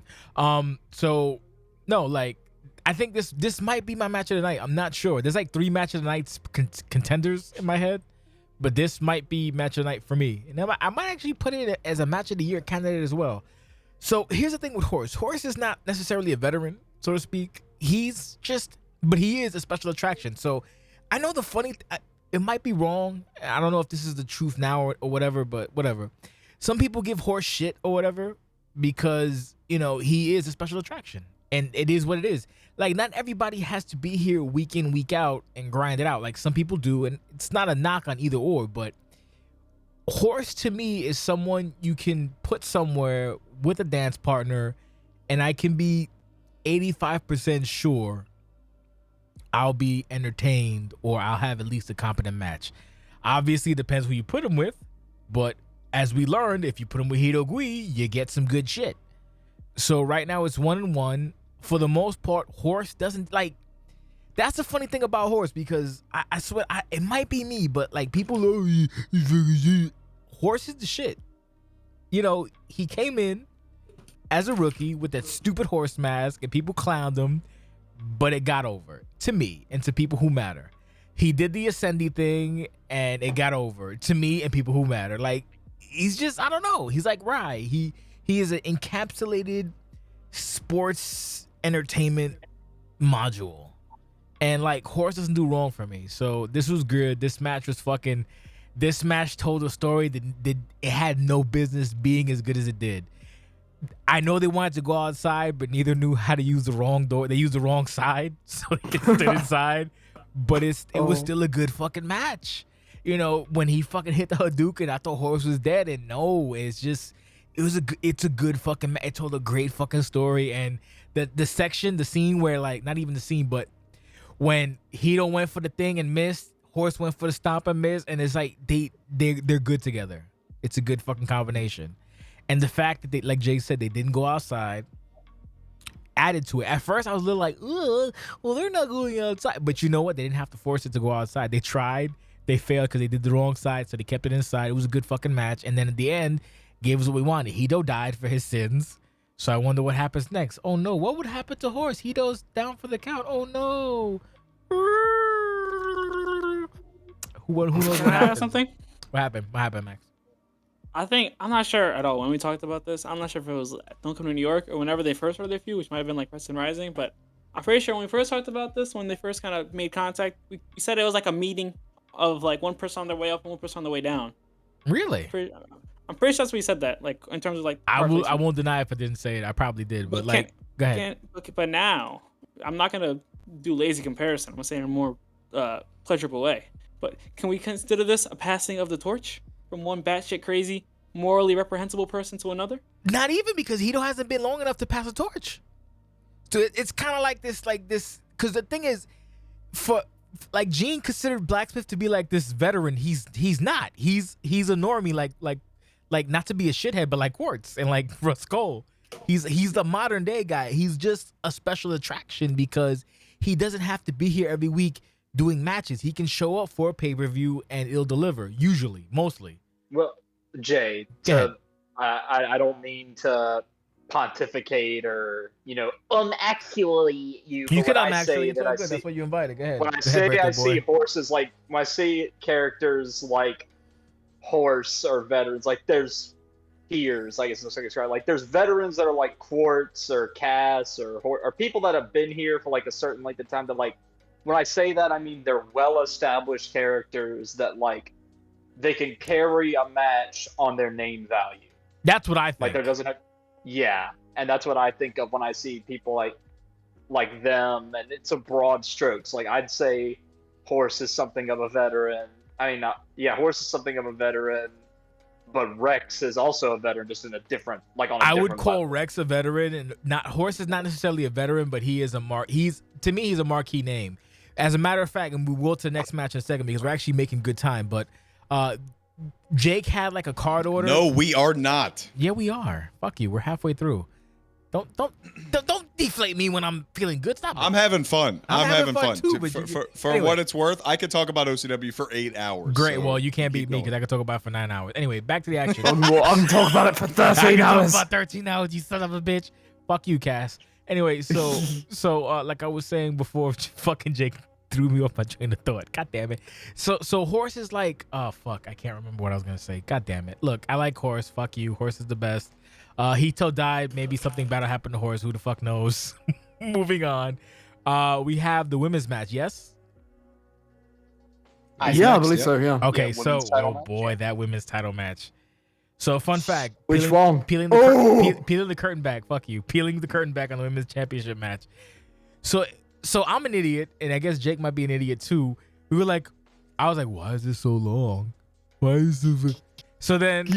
So I'll say my piece, and you guys can elaborate on it. So once the match happened, I was like, oh, I guess Rust or Colin forgot to edit the rest of their fucking match. I bet you it's gonna be black screen. That's what I thought because I'm an idiot. But whatever. My thoughts on this, really good fucking match. I don't know what to say. The little pontification bit that was 45 seconds for a 3 count, I liked. The Hogan kick out, I liked. The match itself was great. The post-match match also, so it's basically 10 matches on the show. It was fucking great. It was very emotional, very shocking. I'm gonna say off rip, I think mechanics fuck La Mujera, and that's not a knock on fucking on Harry at all, but that's my opinion. That's the way the platform works. Fuck the La Mujera, but it is what it is. But the irony of what happened, given the context of what happened last year, was all like, it was basically a perfect storm of good shit. I don't know what to say. I enjoyed it, And that's what you call a lovable cash-in. I had a really mean thing to say, but I'm going to say anyway because now I actually remember it. This is an actual Oh my cash-in. fucking god. What? Jay, I'm No, sorry. go for it. I want to hear. What happened? No, Masse just tweeted. Never mind. Go ahead. What's happened? Did he tweet something about OCW? No. We'll talk about it later. Go Okay, ahead. Go so- ahead. Oh, Jesus This is about Christ. the Clash. That's hilarious. Okay, so shout out to Masai. Fuck him. So I lost my train. Oh yeah, great fucking story, great finish, great show. I mean, great match rather. I just. Oh yeah, my thing was I'm gonna shout out John Carter real quick. So Harry had this whole thing about like, hey, whenever Furious isn't the champion, I'm gonna cash in. So law. We didn't think about Harry cashing in at all. Even when the match was like 7 minutes, we didn't think about it. We're like, oh, I guess they fucked up their video. Whatever, we'll just fix it in post. No one, we didn't know. And they're like, oh, wait. Oh. So that's the first thing. The second thing is that, I don't know, in order, not to shit on John Carter, but to shit on John Carter basically like, I'm good at 2K. Doesn't help. You have to show us why you're a threat, not I'm good at 2K. Be better, do better. If you're listening to people, listen properly or fucking get better people to teach you. I don't know, whatever. We'll do Max, Colin, Jake, Gene, go. All right. Starting off with the build, I wasn't like Build obsessed sucked. with the build. Yeah, didn't care for it. The match itself, for the majority of the match, I was like, all right, it's a pretty calm match. We're cool moving it. The finish though, with the back-to-back French twist, it was a little bit anticlimactic. I don't think it's because like the You idea think? of the back-to-back finisher. I think it's just because the French twist is kind of like the surprise kind of thing. So to set it up like twice was a little bit like whatever. Can I extrapolate that real quick with you? Sure. So- Before I move on, yeah. Yeah, no. You can keep your thought. I just wanted to chime in. Like, the nature of how that move is done is why it's like a little impressive to do it twice back to back because it's super easy to fucking like. The second time is super easy to fucking. That's why I'm like I wasn't annoyed by it. I was like, oh shit. But go ahead. Sorry, continue. As for the story, I will say the surprise for the cash-in. It was also, I would agree with the surprise for the cash-in, and it was funny because it also mirrors Muhera's cash-in, where pretty much Harry said earlier, she was like, I'm cash in as soon as Furiosa loses the belt. Yes. And we're all like, okay, sure, do your thing, whatever, and kind of push it out to the side. And it's very similar to Muhera when she announced that she was cashing out Summerside, and we're all like, all right, cool, move over there. And then it happens, and everyone's all Pikachu face. I think that was pretty familiar. I also think, I don't think it was like a lovable cash-in, but I think it was like, it was definitely was better for Muhera because it definitely completed her circle. Because what we ended up seeing is, Muhera ended up doing the right thing. She went against Cassiani. She became the good person. She tried to redeem herself, but she still got fucked over because of who she was in the past. And I think that was pretty beautiful. Next up. Yeah. I think it's you. So yeah. Again, I've got to thank both guys for letting me get involved in this, and I will say I'm so glad that it was still a surprise because I know with John Carter at the moment he's kind of showing up constantly and being Yeah. like, I'm gonna cash in I'm gonna cash in, I'm gonna do it, I'm gonna cash in. And for me, I always thought it'd be boring if both future investment people were like that. So I always tried to have Harry kind of in the background, just sort of disappearing until, the time comes where she can just be like, hey, I'm actually gonna do it, and then do it. So I'm really glad that went down well and kind of came across well. And was what I wanted to do. Almost, I big. can say something about that, Colin. Yeah, go for it. What do you It think? didn't come across that way at all. You and John did the same thing in a different Damn way. it. You I think? that You reckon? okay, so hear me out. They Okay. both constantly reminded people that they're there, but in different ways. For John, it's segments. John is always coming out, getting involved in Harvey's business more so than Quartz's, but like he's always making it clear in his annoying dipshit heel way. Hey, look what I got! I got the case. I'm gonna cash in, guys. I'm gonna do it. While Harry, she had that big run of being undefeated in singles matches. Mm. And every match she came out to, You know, she had some segments where she talked about the etiquette change shit, but every match she came out to, with no exception, she always came out with the case. It's always there. It's always on. Well, yeah, it's the X Championship in briefcase form. She's not going to leave that behind. All right, now we're gonna have to have a disagreement. So, I would say in Harry's, in the scheme of Harry, like when the Queen of OCW happened, I'm gonna say for me, I don't think I'm gonna say maybe Jake would agree with me or not, but we didn't think Harry would cash in at all at Queen at all. Like we didn't have that feeling at all. I don't think so. Yeah, with John basically goes, "Fuck you, H2O. I'm the best at 2K." That's it. Like there's nothing of substance. That's all I've ever got from him, unfortunately. Like I've never gotten pro wrestling from him. I've gotten, I'm good at the game. So I don't think I've gotten that from him as a character. Okay. I see that in the Discord, absolutely. Like if you're just, and I admit John's antics in the Discord. what about sometimes overshadow what his about the character last work. one? The last promo when we had the team whatever and they had the Yeah, and he stupid ass said come you're out? going to have really boring matches. Yeah, like Yeah, that was a little out of pocket. that's I not a will little give out you of that. pocket. That's stupidity. That's not even out of pocket. That's just dumb. Okay, you got me there. That's yeah, what I'm saying. but That's as a what I'm saying. whole- That is basically. I'm not trying to overpower you, but that's what I'm saying No, is I understand that's your point of essentially view. just saying, "Oh, hey, I'm good at 2K. Great." No, you have to. You know, I don't know. Like he's gonna cash in. It's gonna be on H2O. That we already know that. We already know that. That's already given what we've seen from the fucking role plays that he's done, and he has one on the show too. That it's something. I guess will be out tomorrow, but it's like I'm not trying to be mean, but it's like, bro, don't give me I'm good at 2K. Try to like tell a fucking. You've been here long enough to tell a fucking story. This is the guy who had his first year. He had a great shithead run as someone who defeated both the OCW and CCW champion, like in the same like pocket of a month and a half, like together, and nothing with it. And now he has this opportunity. Is basically just I'm good at 2K when you could have so much more. That's me being a picky bitch, but whatever. I digress. You can finish your thought, then we can take it to the next person. I'm apologize. Yeah, no, I'll yield until it's my turn. I just wanted to tell Colin, but no, y'all go ahead. Who's next up? Is it Jake?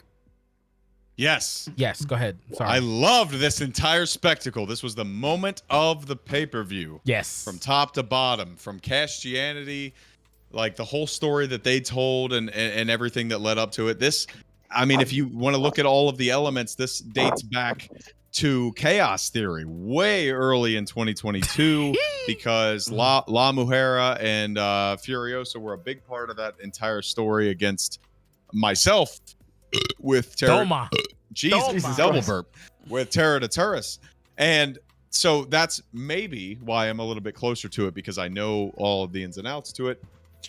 I initially was frustrated that in the Queen of OCW tournament where it's supposed to be completely straight up wrestling and there is no outside interference and everything, Empress's decision to give her a title, I was not happy with that initially. Yeah. But the risk reward, after I weighed on it a little bit, the risk reward of like, if you lose, you're Castianity for life. And like the consequence that puts on a character is pretty severe.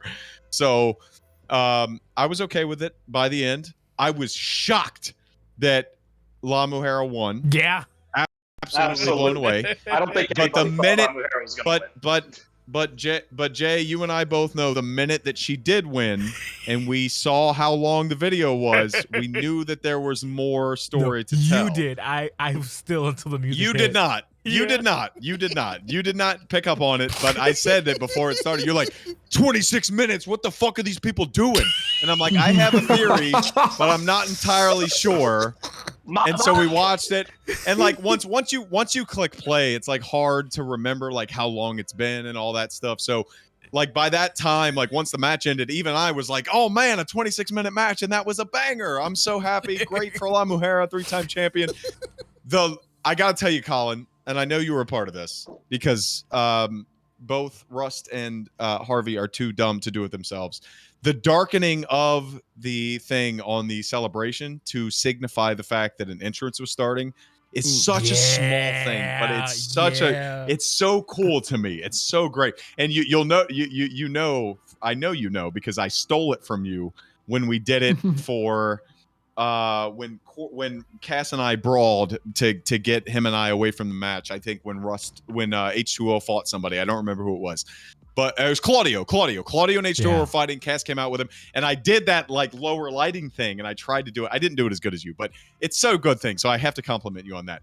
No, I did add like audio to it in the post because I render all the pay-per-view matches. Noticed you. I added a massive pop and separate crowd noise, and I had to put Harry's entrance over it separately because it was drowned out. Yeah. So because I wanted that initial thing to be like the biggest massive pop you've ever heard in your life, as it should have been. And her like trotting down to the ring, that animation is so perfect for it. The match itself between Furiosa and La Mujer was awesome. Yeah. It was very good on its own. It did not need the cash in, but the cash in added so much more. And it could have just been a pin and you're done. You could have made that decision to do it because you had the legitimate victory. But the decision to put the entire full match in was a great one. I got to tell you, because of where it was in the card, like for it to be this moment, and it adds that extra suspense of like, is this really like I see HUDs on the screen now? Does this mean La Mujer won? So you're getting into the meta sense there, and Colin I think toes that line between kayfabe and meta better than anybody in the Fed, even better than myself. And the second, both women's matches were tremendous. The leg drop initially, like you can hear my voice on leg drop comments. Is amazing. That you can hear my voice on.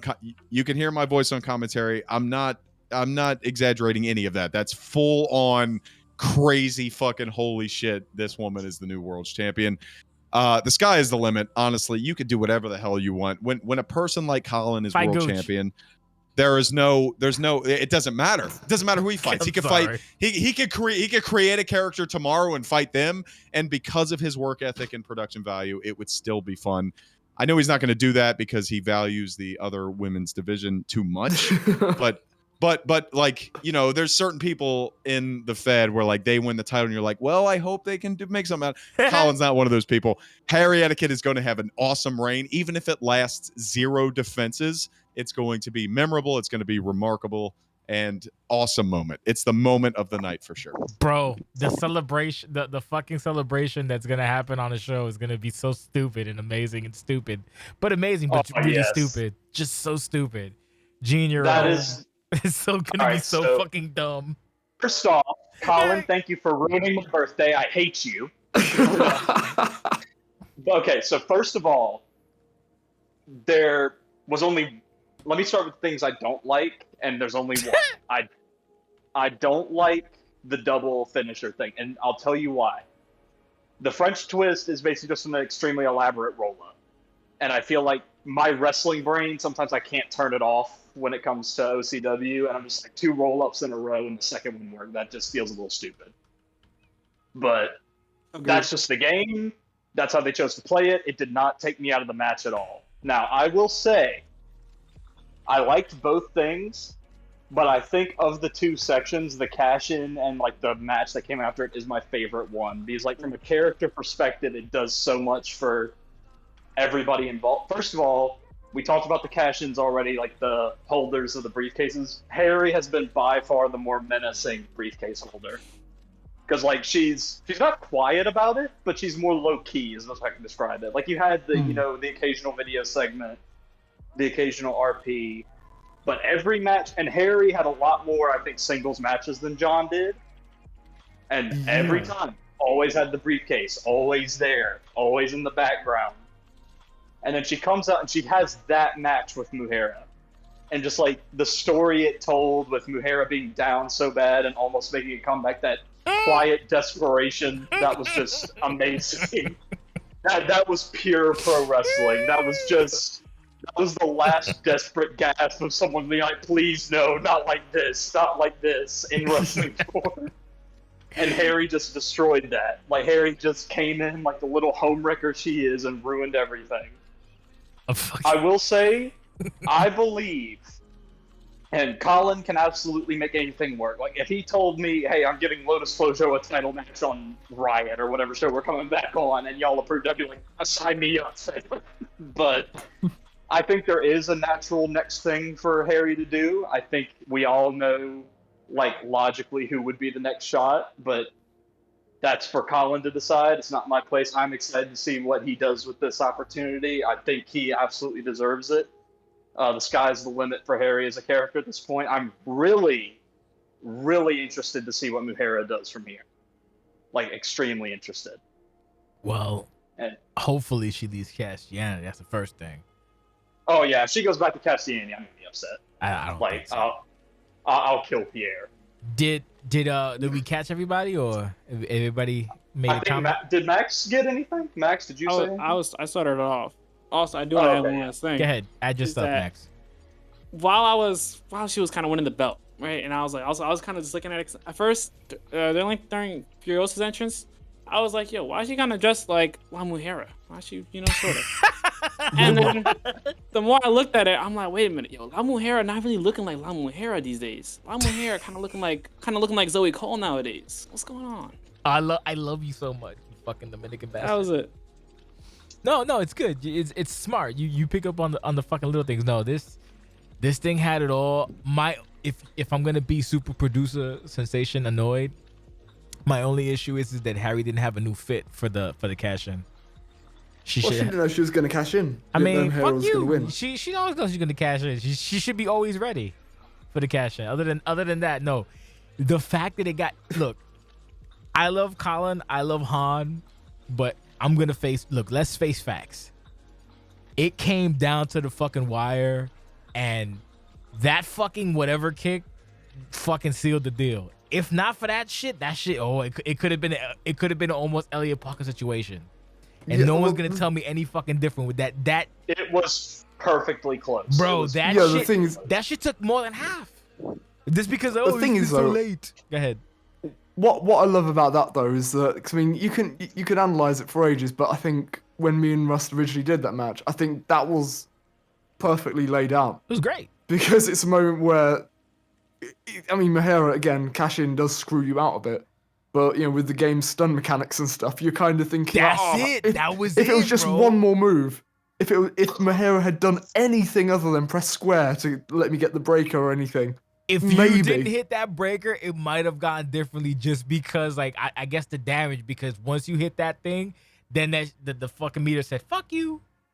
It's like, Well, that's the thing, it I was think- so good. It was so good. It was like, fuck. Well, I'm so glad that happened, but yeah, no, I think the idea that it could have just been one or two moves away from Harry getting pinned, It could have. that was beautiful, love it. That's what I I'm would talking about. argue that Muhera looks much stronger going out of this match than she even did going into Of course. Oh Just yeah, because no, it it's took huge that for much her. to beat her. Huge. After going to war with My Furiosa, favorite- it took Harry that much to beat her. My favorite yeah. thing is when people like get all confident and they're like, "Oh fuck, I might lose." I love that so much. Speaking of, that takes us to our next match, Nate Ortiz versus Mark Reese, where Nate forgot to use the reverse button and it made me sad for about 16 minutes. I don't know what to say. I told Nate, please stop competing, and he said that maybe I should stop going in cold. And I should say, maybe you should stop going in cold because it's making me very sad, and I don't need that kind of energy in my life. Fuck you, Sheldon, if you're still listening, but you're probably not because you went to sleep because you're German. We'll do Max, then Gene, then Colin, then Jake. Go ahead. Max, you're up. I think I was pretty sad when Nate, forgot about his reversal button. Oh no. And then I got sad when Reese forgot about his finisher button. Oh, he didn't So forget. I'll- He did not forget, brother. Well, actually, at some points he did go for it, but there's other times where he didn't, and He made went me a for little it 3 upset. times, brother. Overall, I'm sorry. I kind of bet on Nate just because it was like one of those things where you look at the odds and you're like, why not bet on Nate? Do I think he's gonna win? Maybe not, but it's Nate. Maybe why not. Would I ever Oh my count Nate God, out? I hate- Why would I count Nate out? Can't listen to Throw somebody on Nate, and then I get a big returns. I'm like, yo, Nate's kind of that guy for real. And I feel like every time I bet against Nate, he ends up winning, and so I just keep kind of doing it, even though he always always least favorite. It's crazy. I hate Man, it. it really is magical. I hate it so much. Who's next? I don't remember who. It's next. my turn. Oh, It's your turn. Jay, I'm going to preface this. Don't talk to me. John, if you're in the chat, you can say dick riding. I lost in the Love- dream, dick ride. Anyway, yeah. So Nate has from what I've heard from you and what I've heard from Theo himself, he has been through the ringer for OCW, so I cannot disrespect this man at all. That being said, I like that this is the most vulnerable I've ever seen him. I think that was fun. I think that's like fun from a storytelling perspective, and yes, it's because he forgot his reversal button or whatever. I'll give you that, Jay, but I think it made for a much more interesting match than just Ortiz stomp lol. Which I don't think he really has stomps. I think the closest I've seen personally to Nate stomping somebody was Dominion versus the Uncrowned, and even then that wasn't like a one-sided destruction.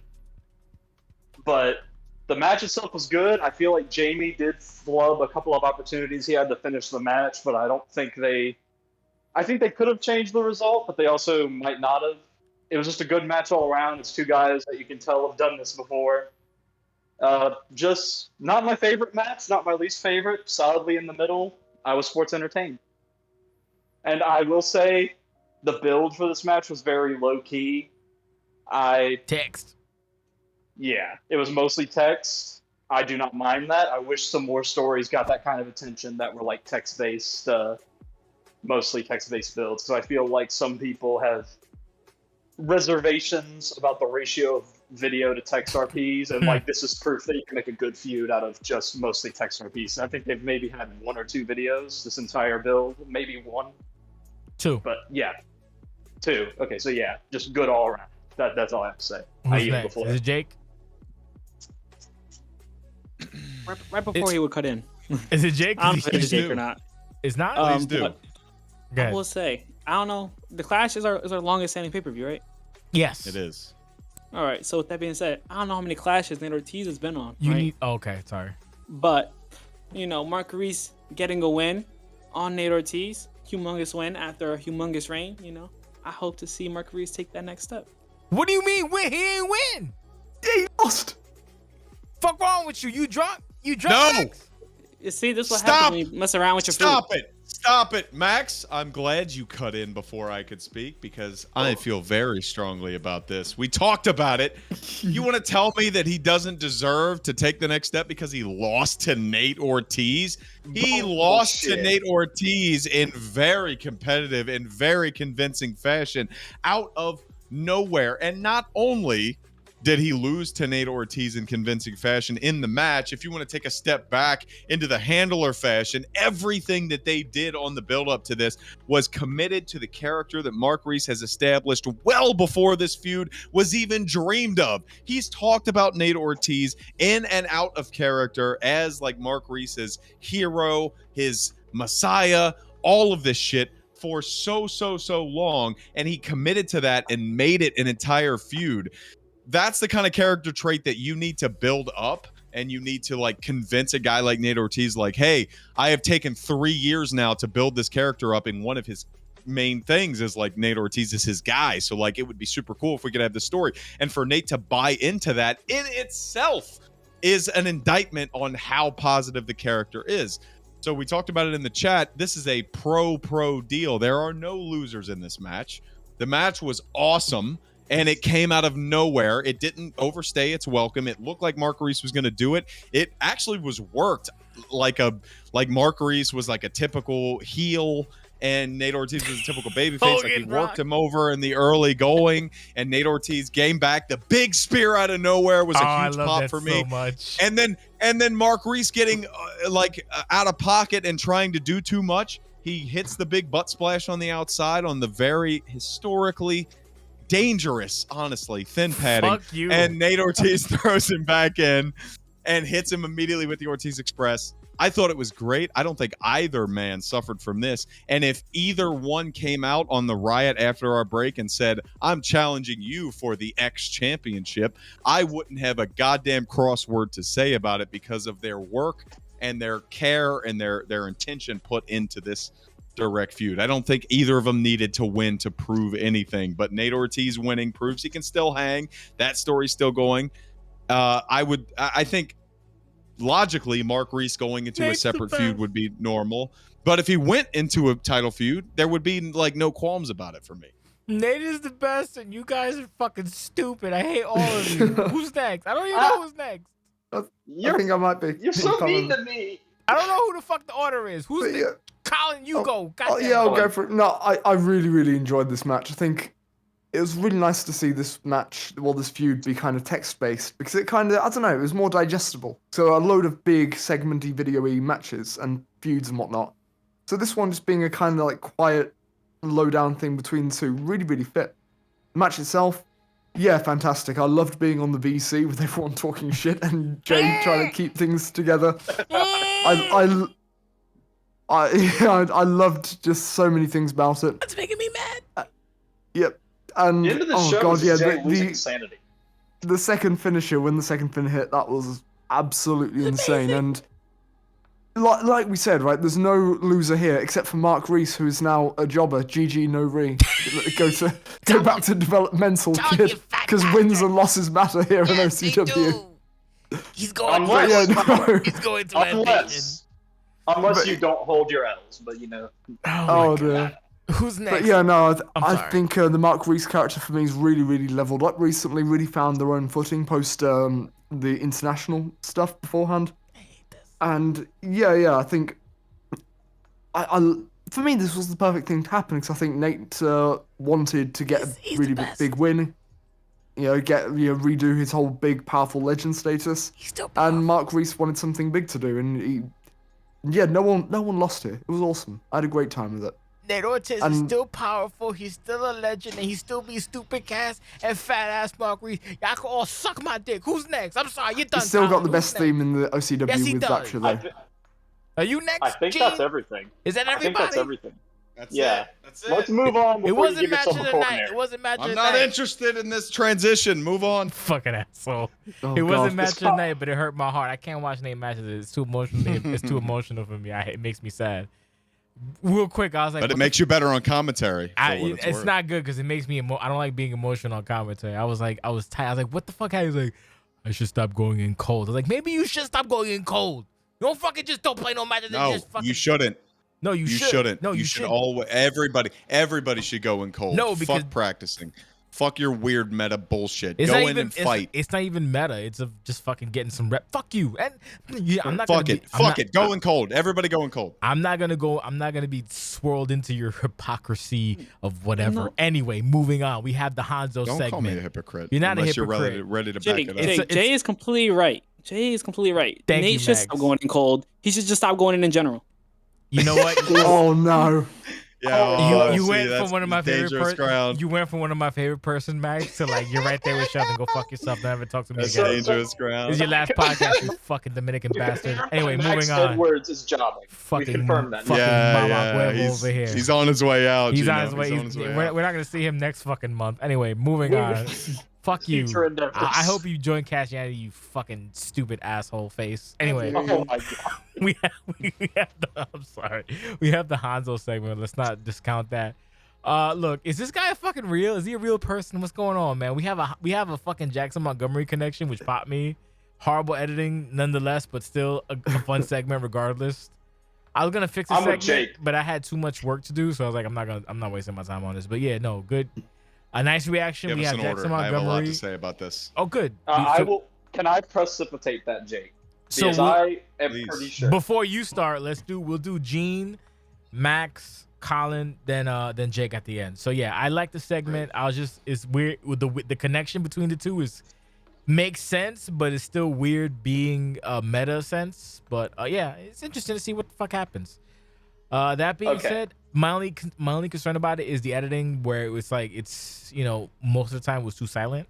Other than that, didn't hate it. Made sense. It was pay-per-view. Look, you got one rookie doing content on pay-per-view, where it should be every rookie doing content on pay-per-view just to be on the pay-per-view because everybody else is on a match. Full disclosure before we continue, the web show is great, but there's like fucking 5 role plays. Nobody did shit, just videos. So just that's it. So like I said, Colin, Gene, Max, and Jake. Colin, you're up. So I've just got to ask what everyone's saying. Who is Hanzo? Who is he bringing out these random deep cuts? Like, I mean that's the, Face It's biscuit. fucking Jack. like, I'm really hyped for Jackmo purely because I think he was my first match in OCW, and he was really good to work with. And I think that was the last match that Jack Mo's done till That's now. correct. Oh wow. That's Yeah, right, so 'cause I don't know. I've always got a bit. because that's the last match I asked him to do. I Okay. PM'd him and said, I like this new guy. I want somebody reliable to orient him. Can you do this match? And he did. He fought you. I'm glad that you think he Really? was great to work with, because I also agree. Yeah, of course. And then he like, from what I know, he Oh. helped you out. Like, he worked with you, whatever, and he fucked off. He did his own thing because he's not a full-time guy. Every single time I've worked with Jack Mo, it's been 100% kosher. I don't want to cut you off anymore, Colin, but yes, that was his last match. Wow. But yeah. I mean, but other than that, I have really no context on Jack Mo's time here, his career here, or whatnot. So this feels like a deep cut for Hanzo to be bringing out. Yeah. Agreed. Yeah. No. Yeah. But yeah. I mean, I like Jack Mo. I think Hanzo, whoever he may be or may not be. It's We gonna find out. I'm glad he, at least Hanzo's kind of taking things on board. He's got the Stundog Millionaire back. He's going above and beyond what he started with some of the quick play bullshit that people weren't a fan of. And I don't know, I've high hopes for this. This could be a sleeper hit, this feud, or at least the match will be. Solid thought. Who's next? I forgot. I am next. Go ahead, Maxie. My I called you Max is before that- fucking Ricky Stark did to Maxwell Freeman. So just so you know, go ahead, Max. I'm sorry. My only contribution is that Hanzo is 2 for 2 on the most random RNG OCW random name generator interactions that he had. He had the one interaction with then world champ H12, and now he randomly brings out Jackson Montgomery. Man's doing son. I don't know what he's doing. Doing son. As for who he is, he's nobody. Don't worry about Can it. we get Hanzo versus Lord Shark? Maybe. Oh, no. That's an ultra deep cut, but makes me happy. Who's next? I will go next. Go ahead, Gene. I will fully say that, Colin, you mentioned the quick play bullshit. I did not like Hanzo at all. When he came in, like the way that he played, it was him and Scotty X around the same time. Scotty won me over because he approached me about the Scumchester stuff with Samson. He approached me and Rex and asked to do something with us. So he instantly earned my respect from that because I could tell he watches other people's content. I like Scotty. Hanzo, He's like Scotty X is kind of like Aladdin but with a toupee. but Hanzo earned my respect through consistency because, yes, I'm not huge on the way he plays. Everybody knows that I have my opinions on that style of play, but no one can say that Hanzo has not put in the work from the standpoint of a rookie coming in, if he is really a rookie. I'm watching you! So yeah, I am surprised that it was Jack Mo of all people. I was figuring he was going to move on to a feud with someone that's like presently active, I guess, or maybe like bringing someone back, like maybe Cobra came back or something. I was not expecting Jack Mo. I was not expecting Jack Mo at all. Jack Mo left right before he got back. Jack Mo was done probably a few months before I got here, so I don't know much about him. But He was I've done seen about a stuff- year before you arrived. Yeah. Really, Yeah. Colin's been Yeah. here. Yeah, I yeah, thought it was- Colin got there like 6-7 months before me. I didn't think Colin did. No, his last major feud was Road to Glory 2020 against Danny Watts when he became the Okay. big Bubba, the big shrimp Bubba Shrimp or dude. whatever. The whatever. big So the fact that they went back Yeah. to the shrimp shit was also like kind of. Anyway, who's next? I'm sorry. Well, and I mentioned Yeah, go that. ahead. No, we're not next though. Oh. Gino's not done. I'm Go sorry, ahead. Gino. Go ahead. Jesus. Jay. It's okay. I don't really have much to say just because I didn't see a lot of Jack Mo. Really, all I know about him is his finisher and a couple of people he's feuded with. So, like, I'm interested to see what he does. I don't think really this can go wrong just because Jack Mo is such a fresh character to new people like me that haven't really watched all that content or aren't abreast of all of it. So, I think whatever Hanzo does, he has the opportunity to make gold here, and it sounds like Jack Mo is a solid hand from what y'all have been saying, so I'm excited. Then that's Jack Mo has been. I yield my time is a tremendous way to stop. That's a great. That's a great. Jack Mo. I Jack need to Jack tell Mo you has that never. story, Jake. Jack Mo has never been anything but great in my interactions with him. It's very clear that he has desires and intentions to do stuff outside of OCW, which is totally fine. And what I respect about him is that he makes those intentions clear and he doesn't pretend that he's going to commit to something long term and then just ghost out of nowhere and pretend that it's personal issues. Jack Mo has always been very, very straight up. He's not been very active, but when he is active, he's very entertaining, especially in RPs. And then every time, like I mentioned earlier, I asked him, like, hey, do you want to be like a comedic character in this one-off like courtroom scene? Yeah, absolutely. What do you want me to do? Hey, do you want to be a one-off? And I never worked with him. His main like work rate was before I got here is 16, 17, and early 18. And then I was after that. But Jack Mo's great. I am very suspicious about Hanzo being the one to bring him back. Weird. I'm not gonna lie to you. It's the joke that Hanzo is an alt has been out there for a long time, and it would be very, very sad if we find out that he is, because that is a huge rule violation. And I don't know what Jay's decision would be at that stage, like if a guy snuck in as an alt and like established this new identity and then like was outed eventually. Well, it I don't know depends. what you would do, Jay, It depends. because at this point it's been a long time at this point. Like Well, I know there's the joke out there that he's an alt, but a joke and like reality is two very different things. When Jamie revealed himself as Mark Reese, I was fucking livid. I wasted hours and hours and hours and hours and hours like helping him and like being the rookie guy and trying to help out. And then like, you know, we're not going to get into that whole thing, but if that's the case now, I would be fucking furious.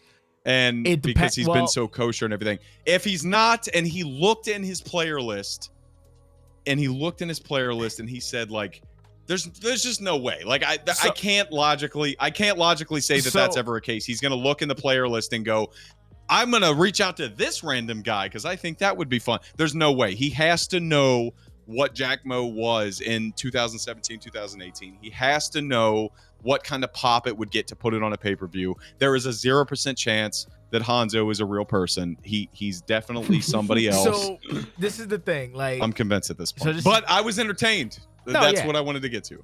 So here's the thing. If it's like a nobody, it's fine. Like if it's if he goes, listen to me, my name is Hanzo, and it's fucking pew, then I'm annoyed and it's a problem. But if it's like but you could see it as somebody like a reimagined CJ O'Donnell. Like a reimagined, like somebody like that, right? If it's some fucking nobody, it's not a problem. You get what I'm saying? Like it's like, oh, okay, well, you should have said something earlier, but whatever. It's not a big deal because. Okay, but they need to say something now because this shit is done. Like I'm sick of this. I'm sick of this joke. I'm sick of this running gag. It has to happen. It could also just be happenstance. That's the funny thing. It could also be. No, it could not. I refuse to believe. I refuse to believe that a brand new rookie is going to ingratiate himself into OCW's Discord and then say. You cannot find Jackson Montgomery as a feud partner unless you already know of his work in the past. And there's no fucking chance a random rookie who joined. I just don't believe it. I don't believe it. Hanzo, if you're listening, I don't believe you. You're a liar. You are a liar. You're lying about something. I don't know what it is, but you're lying about something. What is it to say that Jack would just say, "Hey Hoot," or "Hey kid, you want to just fuck around?" No, but there's no. That would make that. No, that would make sense for somebody who's on the Legends list, somebody like Drago or Pew even, or Bobby Minio or Austin Lee. Like I would totally get that for Austin Lee. Like they're up there. But the thing is, why wouldn't you get it for Jackson Montgomery. He's not okay. So you got to think about this from a rookie standpoint coming into Discord. They don't know that Jackson Montgomery is anything. They see wrestlers on the right side, and they like. Danny Watts, Sentai Hair, but I'm saying is like, what is to and stop? Parker are all in that same model. So hold on, like, there's no explanation for what it. is to stop Jack from saying, "Hey, I got some free time. You want to fuck around?" And say, "Okay."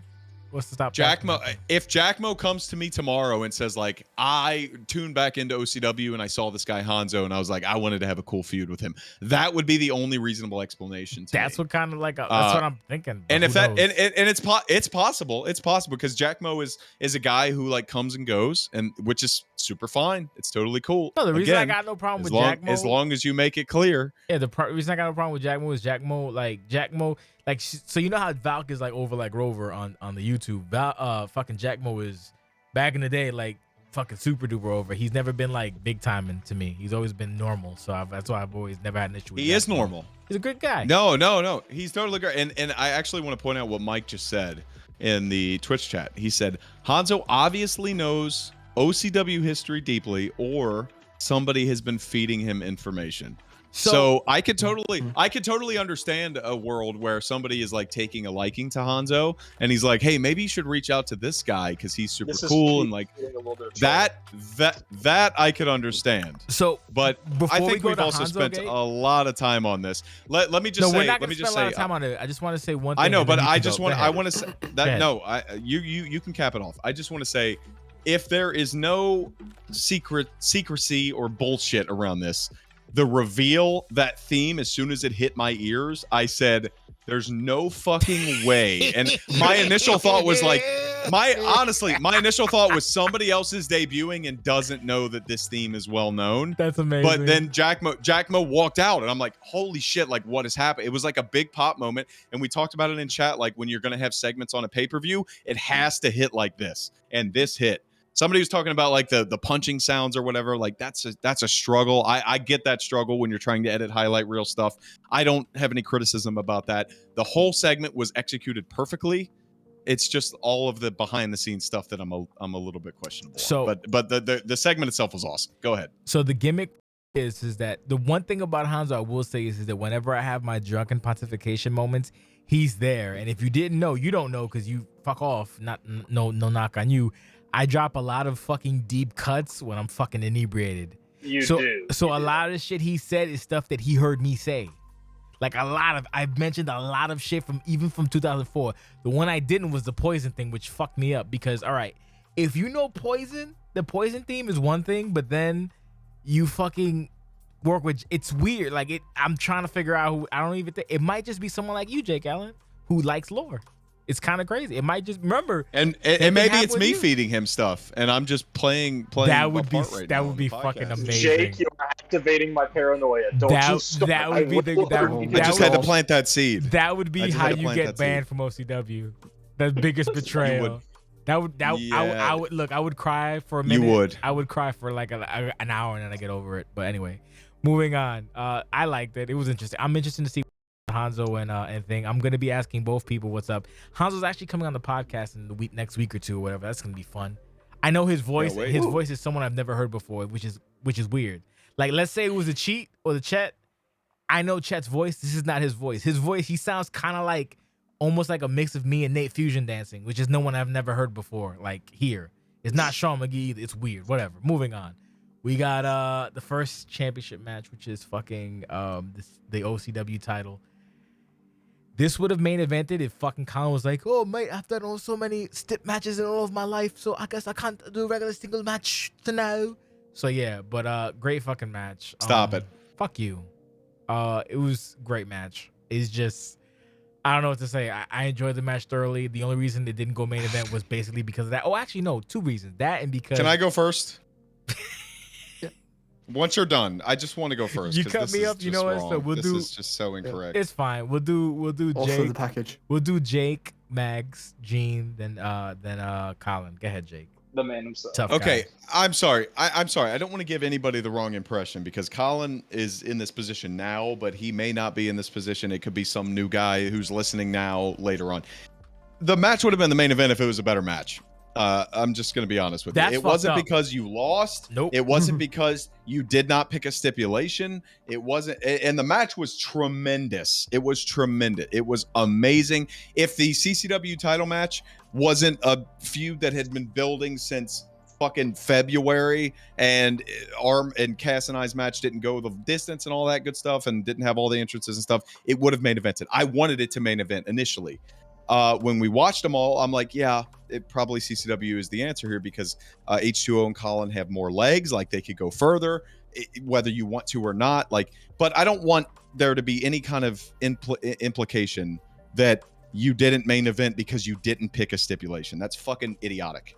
Why would you? I'm sorry. Go ahead. That's what you just said. So I just want to cut that. I want to cut that down. It was It's when you pick the card, and you can straight up correct me if I'm wrong, Jay.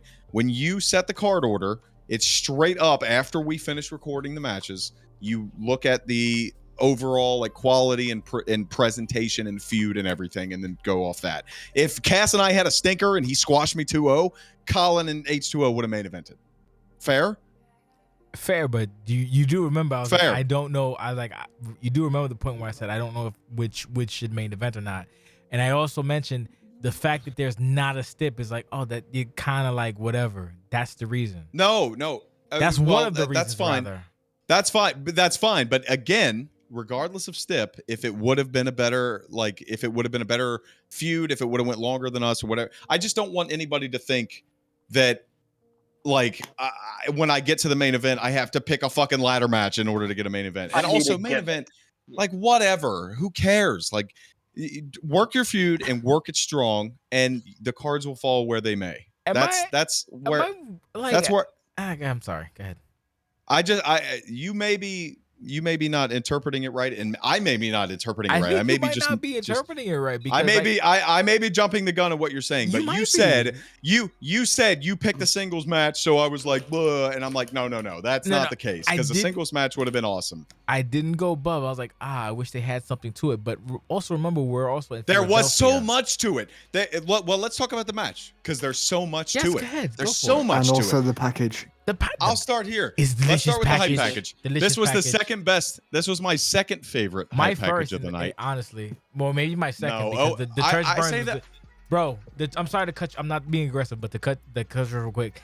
I've been singing that stupid church burn. Like when it first played, I was annoyed by the song, but then the second day I was singing the stupid church burn song for like fucking 4 days straight. You may continue. I'm sorry, Jake. I just know that the Owen and El Parca one, in combination with the production and the feud and the build up and everything, that hit me a little bit better. This was second, and I had 2 hype packages on this, and they were, how many hype packages we have? 7. They were 6 and 7, I think respectively. 7.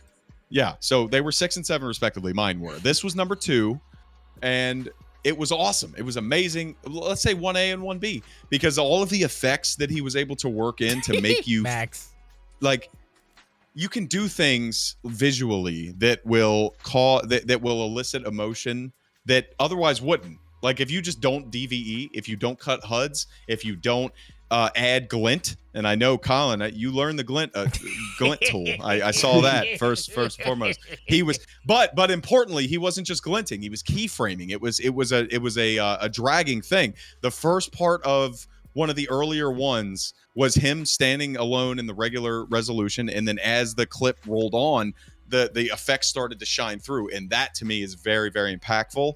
And I'm a dumbass nobody editor, but it hit me very well. But anyway, the video was awesome. I love the video entirely. The church burns, all of the music selection. It really, really led into this whole narrative that Colin was going to be the conquering boss. Mm-hmm. And I respect that immensely, knowing what was going to happen in the match. Mm-hmm. To see that hype package to build Colin up, even though I knew he was going to fall short, was amazing. So I don't know if you made it before your match, Colin, or after, but that hit me very, very hard, knowing you were going to lose and seeing that it built you up so much. I thought, for anybody who did not know that you were going to lose, I thought building you up to this point just to get it like cut out gets so much heat on H2O, and it also gets so much sympathy on Colin, because his story inherently is about overcoming. It was inherently about transitioning from the funny guy, the comedy guy, into the guy who can be taken seriously as a top guy, and he's done that so well. We've obviously been working for the last 6 months on and off, and then more closely when the Team OCW stuff happened. I thought he's pulled off everything that he's intended to do so well. We've had to adjust a couple of things because of the third parties and whatnot, but I think he's really committed to what he's done, and that's what's most important. Some people don't commit to what they want, and they make concessions, and they deviate a little bit too much from their initial design, and Colin doesn't do that, and I respect that a lot. So the match itself was amazing. I have to just point out the finale, the scoop directly into the push, directly into the super kick, has to be the best finish of the night. I won't take any yays, nays, or buts, but Whether they decide to go on to a second match or whether Colin decides to do like the sky is what's the phrase I'm looking for Sky's here? the limit. The sky's the limit. The sky's the limit. That's what I'm. Yeah, that's it. The sky's the limit. He could turn heel. He could stay face and fight somebody else. He could fight Nate Ortiz. He could fight H2O again for the title. He could fight fucking me for the CCW title. That is the most fun with wrestling. Oh, really? I know it was, but that's the most fun about wrestling is that for Colin Locke specifically. After this, you hate H2O more, which is the design. You feel more bad for Colin because he worked all the way up here, just like Maxx earlier this year at Chaos Theory. You worked all the way up to this or Summerside, sorry. You worked all the way up to this point, and he still fell just a little bit short. So you feel a little bit worse for him. But the biggest thing that I took away from this is like Colin could go any direction, and he's got my 100% full support here. Yeah. And the finish played so well into that. From a match perspective, I was a big fan. Fucking so before we do the docket, I just wanted to chime in real quick because Jake's passionate. Like I've been smiling ear to ear hearing Jake fucking gush. This is why like I do what I do, and I do all of that I do for shit, whatever. The gimmick, the joke that it is, yeah, but I do what I do. It was fucking great to see. Like the fact that we can have such impassioned conversations about content that other people do is what I enjoy about OCW, honestly. So if anyone's listening here that's not from OCW, we do player versus player and we do role play stuff. So it's kind of like D&D for wrestling nerds, but the people put in actual effort into the hobby.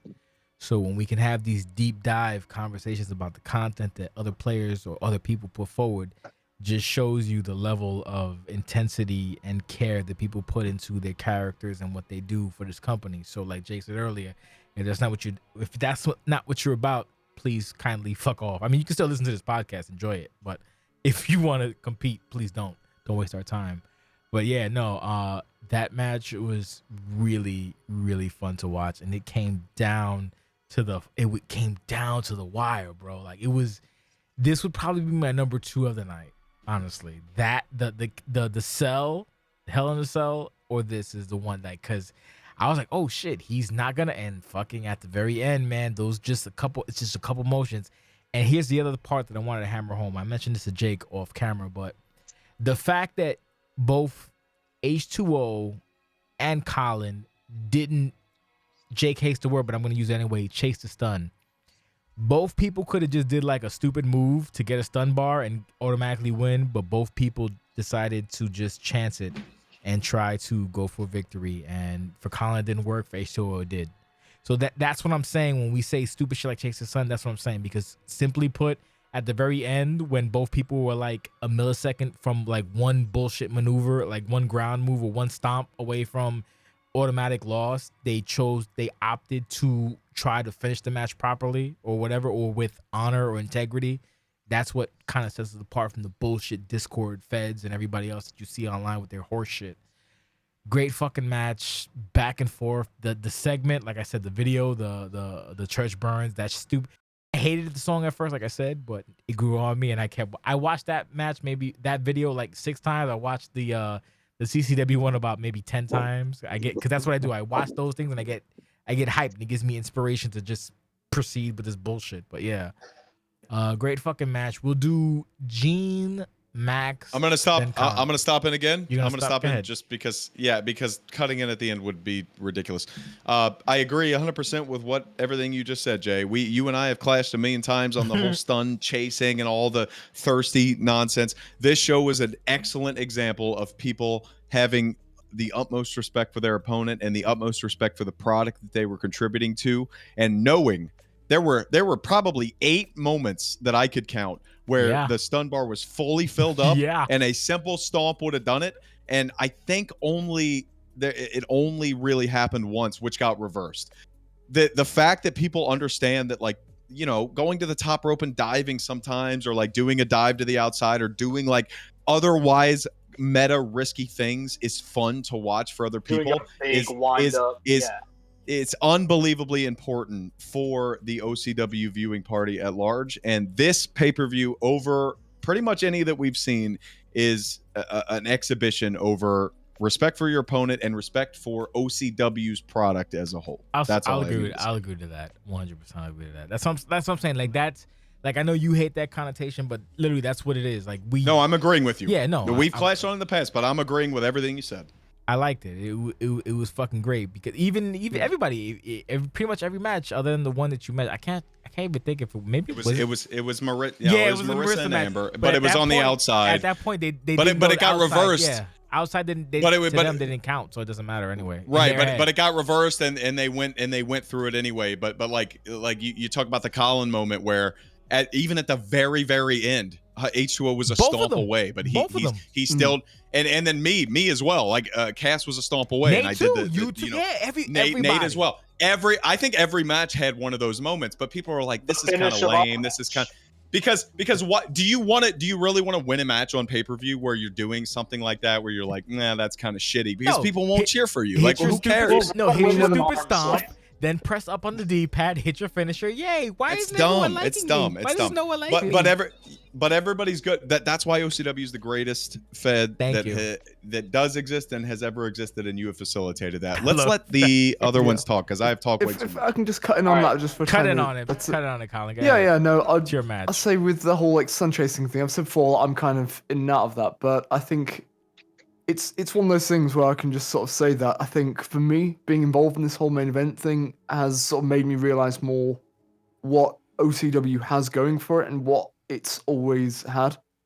And when I was in that match, I kind of, I did have that moment. Do you think about it? You're like, ooh, should I? Yeah, well, there was that moment where I saw it. I expected the clothesline to get a flash stun, and at that point when I saw it as 90%, I was like, I'm not gonna stomp. I'm not going to do a stomp and then go like, oh, because no one wants to see that. I got you, bitch. Well, that's the thing, man. I know, Harvey was incredibly supportive, as was Jake. As have all of OCW been while I've been ascending to this sort of high part in the story. No one wanted to see, maybe a lot of people wanted to see me win. No one wanted to see me win with a bullshit, almost unblockable mechanic. You should have did that and did a sub. That's what you should have hit him. You should have stomped him and hit him with a sub. It would have been great. Stomp, drag to the center of the ring, locking the full Nelson. Easy. Play the trumpet music. I'm sorry. Right. That's the Colin Locke heel turn. The fucking full Nelson with the trumpet music over it. The Colin heel turn is literally just him changing how he plays the game. Well, we're talking about meta. It's amazing. But yeah, no, thank you guys. But I'll let you guys talk. Sorry, I just wanted to cut in because we were talking about that. Go ahead, Gene. Then Max. I could talk about this match all day. So all try night. to be brief about it. But go ahead. I am. This is gonna take a little further. Colin, you and I have been through it in my time here. Like I will be the first to admit that.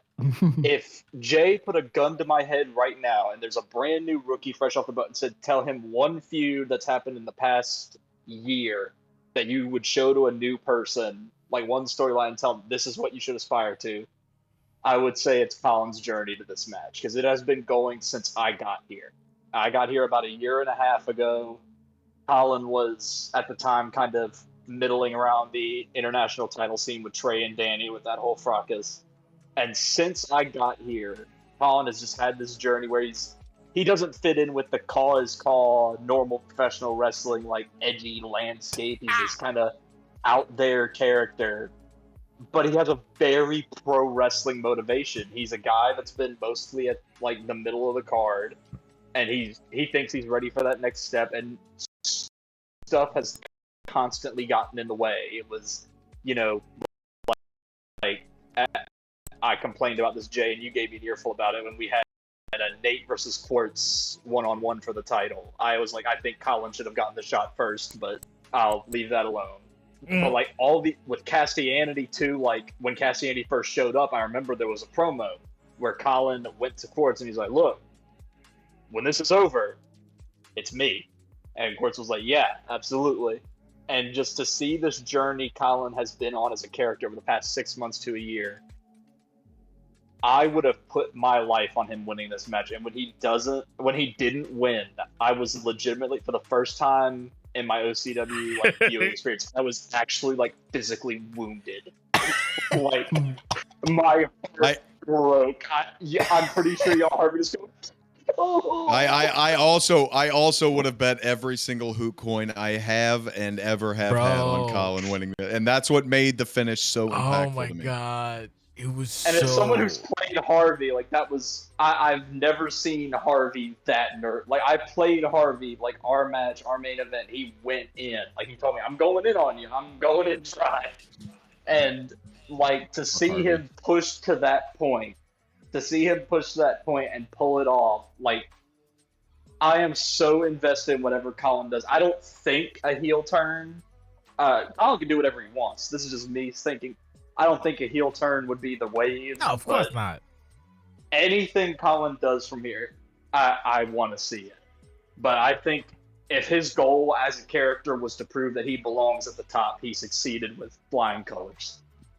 Oh, thank you. And Fair I enough. yield my time. I love that. I yield my time. Maxie?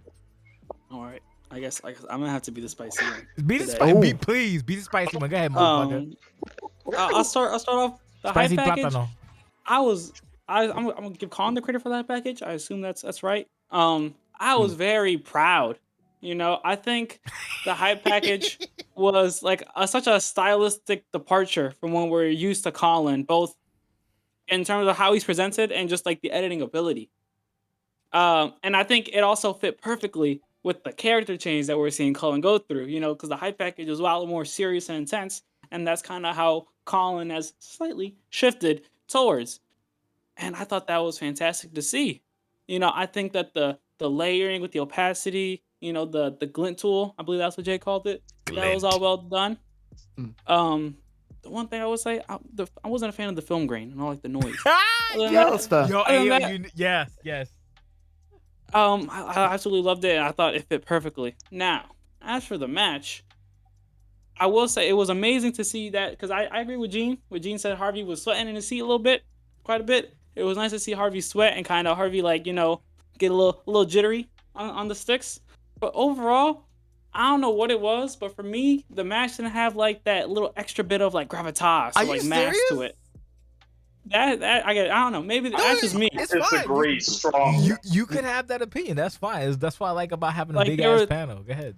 There was nothing wrong with the match, like individually. It wasn't like, oh, that was weird, but it just didn't have like that extra bit. Like it gave 100%, but it didn't give 110%. No, I actually kind of get that. I think it might be a test thing wild, because bro. like I get that it didn't have like the gravitas of like a quartz match, but I think I don't know. For me, I always knew that me and Harvey were just going to give one of the most brutal competitive matches that we can do, and hopefully that think OCW it have did. seen this year. I just Um, don't I see think yeah. it, I think it had.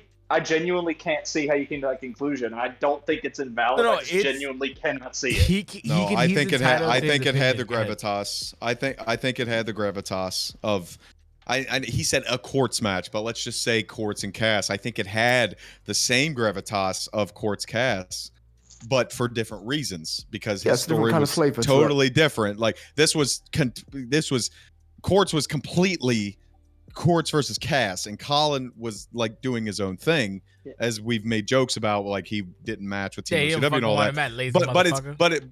but it's not lazy, but it was intentional. It's I not know. a lazy thing. Relax. It was very intentional. I'm just joking. But it's not I know, I but know. it's different. It's Yeah, not yeah, it's not better or worse. It's just different. I Yeah. just think what happened after the bell rang and what happened in the build beforehand is what played into the difference between the two, not Yeah. necessarily the gravitas. May I add my failed English major opinion? Add before your we failed close English this major out? opinion, then I kind of want to Okay. extrapolate on Max, but go ahead, add your opinion. All right, so Colin versus H2O and Forts versus Cass both had, I think, the same amount of gravitas. I agree, but for different reasons. Forts versus Cass is like a grander scope. It's, you know, the whole Team OCW thing falling apart. It's Cass is this overwhelming dark force. Colin versus Harvey was all about Colin and his personal journey to this moment. And that's how I feel about it. And that's why I think that it works in a different way. Like this match was Colin saying I can to himself.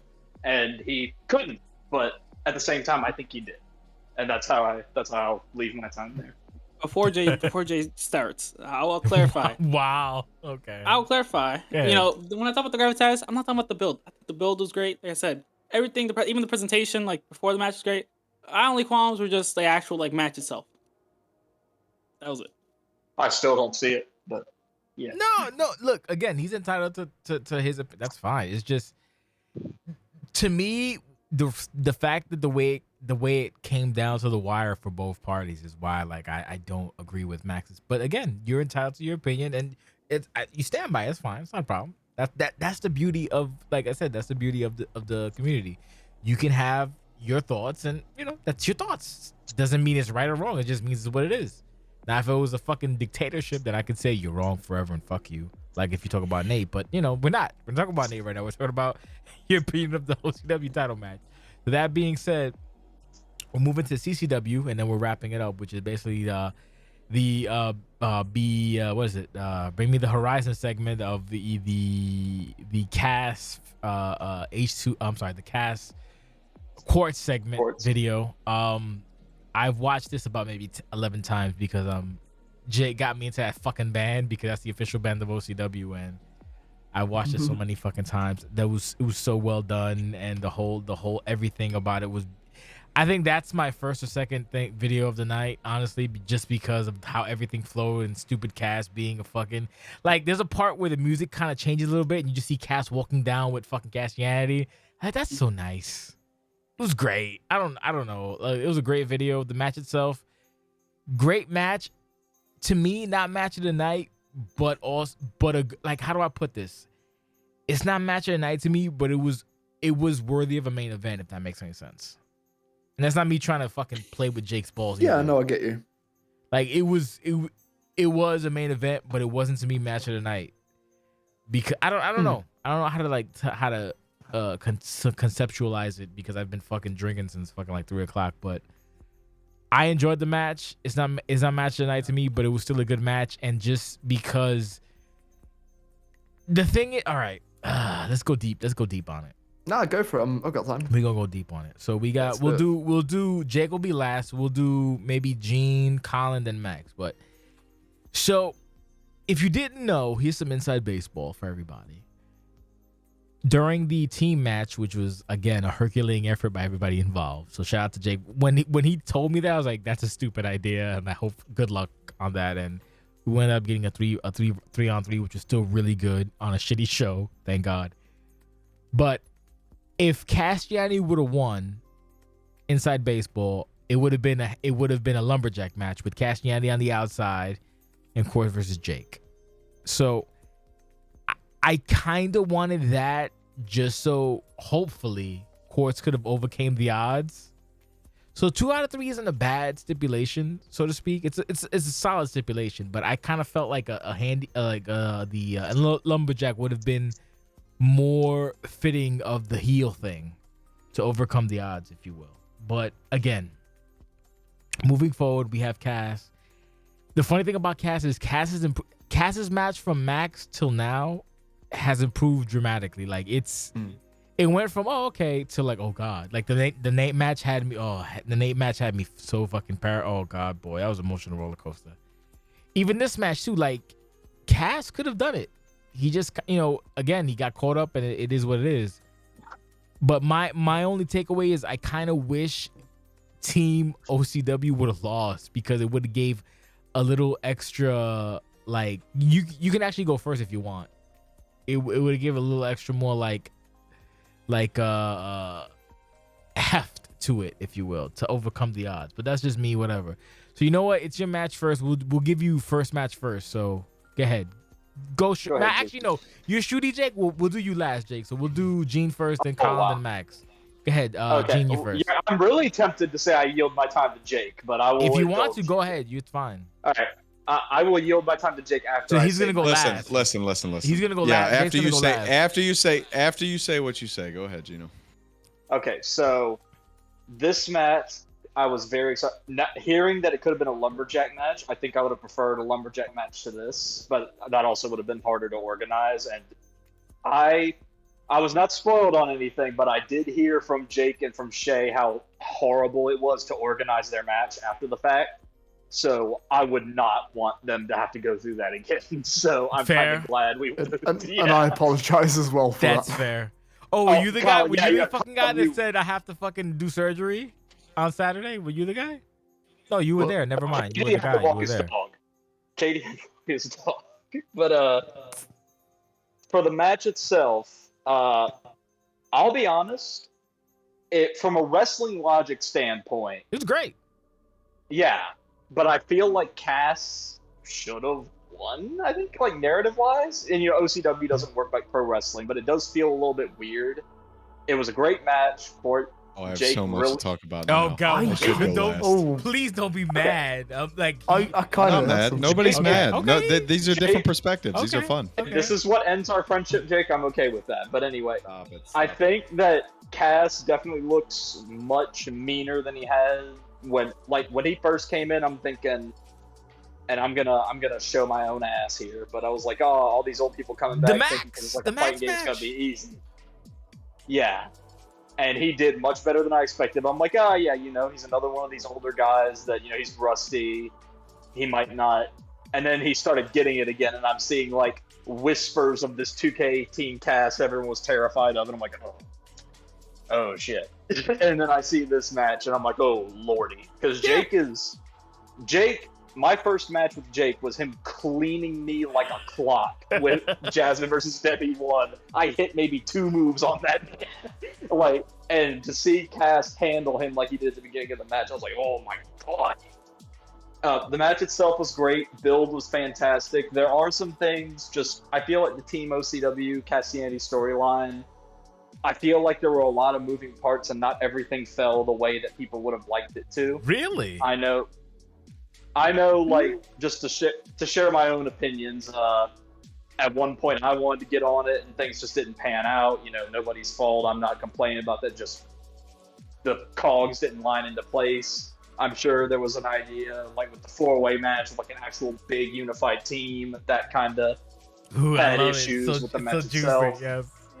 Like, I feel like this storyline didn't reach its full potential. But the fact that it's that good in spite of it is a testament to the people involved.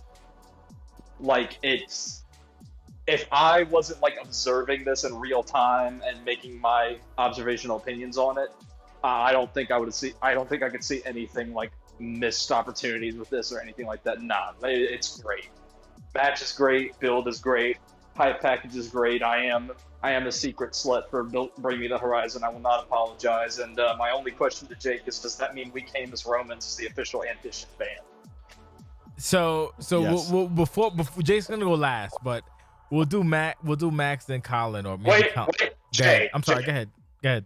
I yield my time. Oh, you're time. Okay, so we'll do Colin. we'll do Colin next. But the other thing is, I can't wait to tell you I that story, Jake. kind of I don't know. Like, I think it's done what it needed to do. Like, it kind of felt like the only people standing for OCW is basically Quartz and then a little bit of Maxx.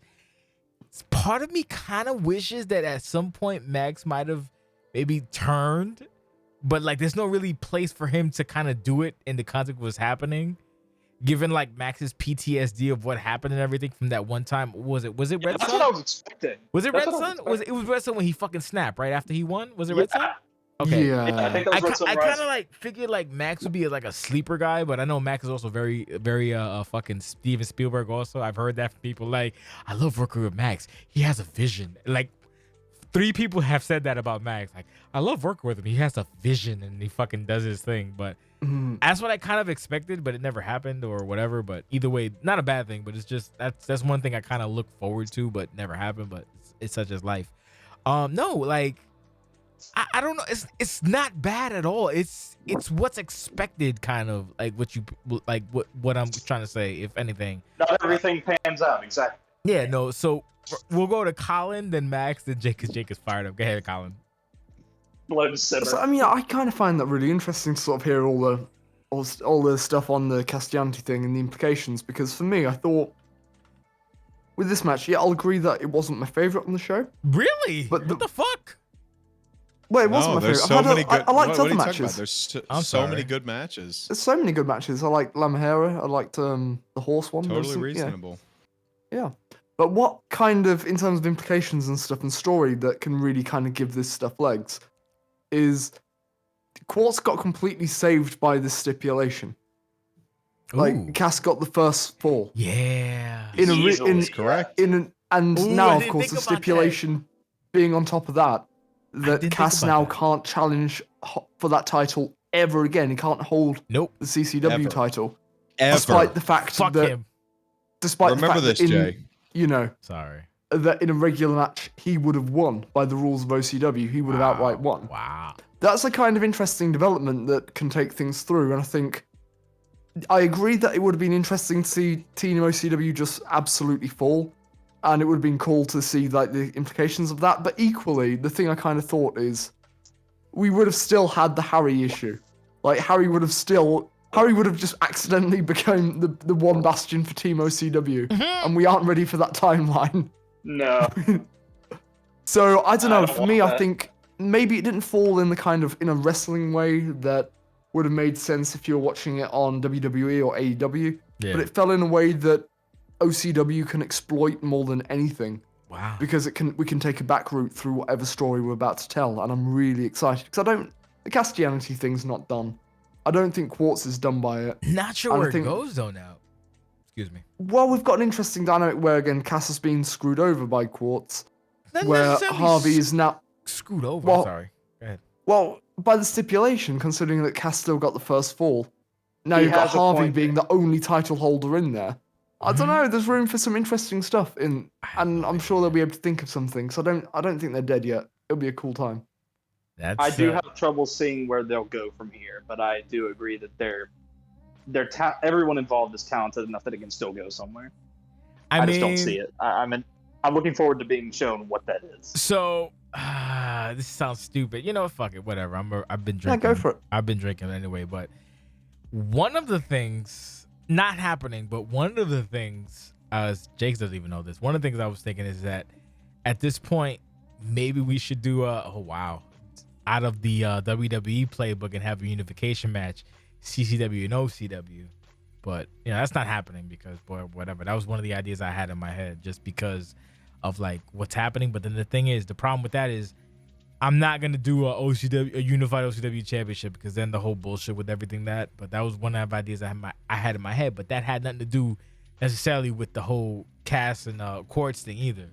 I just honestly, when you brought it up, I was like, oh shit, you're right. He did say that he can't fuck around with it. It's like what happens now. So I don't know. It's interesting to see what the fuck happens. Was it cautiously optimistic? Like there's a few people I trust. Yeah. There's a few people I trust. I trust H2O. I trust Quartz. So I'm fine. Whatever the fuck happens, like whatever they decide is like, all right, well we'll see what happens. Like neither of them have ever given me a point to say no. Although people will come to me, I'll be like, no, don't do that. That's stupid. We'll see. Probably John does it. I'll probably like, no, it's a stupid idea. Anyway, moving on. Maxie, your thoughts. I have a lot of thoughts.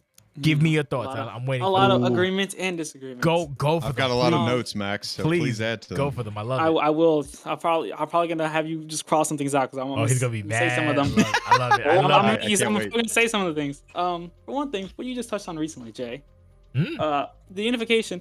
I would be a fan only if we had cross-platform. Yeah. See, that's what I'm saying. That'd be it. Agreed. That As yeah. for the pure narrative Do aspect it for of the selfish match, reasons. as for the pure narrative aspect of the feud and the story, I think when we look at the Team OCW versus Team Cass match, and we say, Jay, you said you wanted Team Cass to win because you said we would have gotten a lumberjack match. Yep.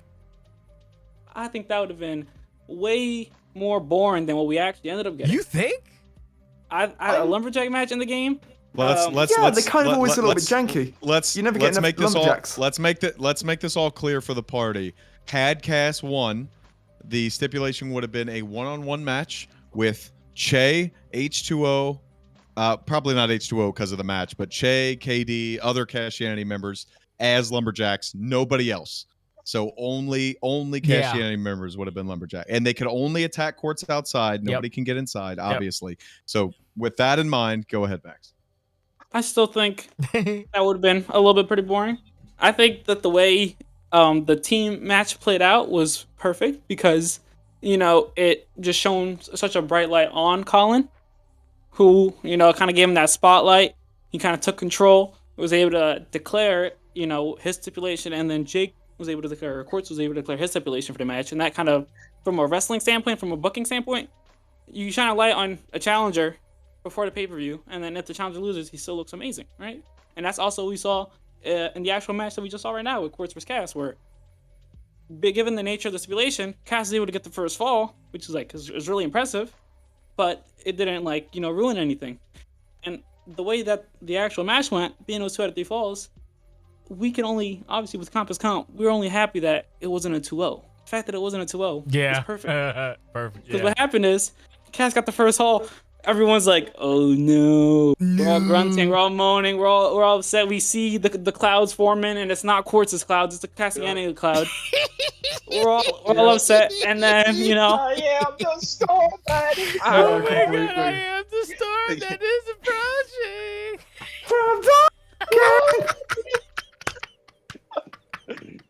Sorry, Max. Please continue.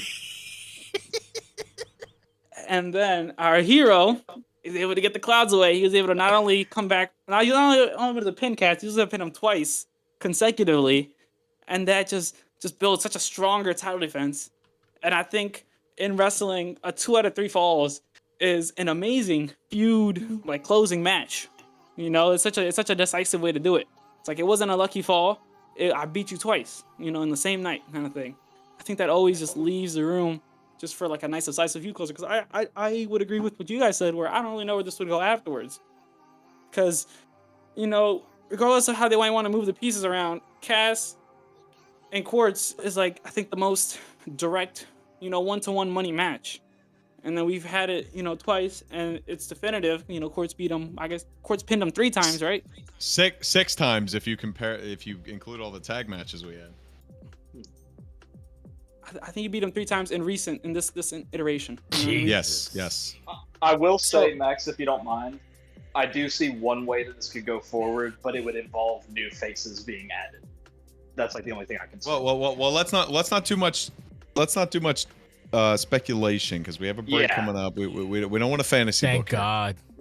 Okay, yeah, no. I'm glad for the break too. I am overworked as I'm getting. But sorry. Oh, you're that's overworked? Oh. Oh, you got it worse than me. If I'm exhausted, you must be dying.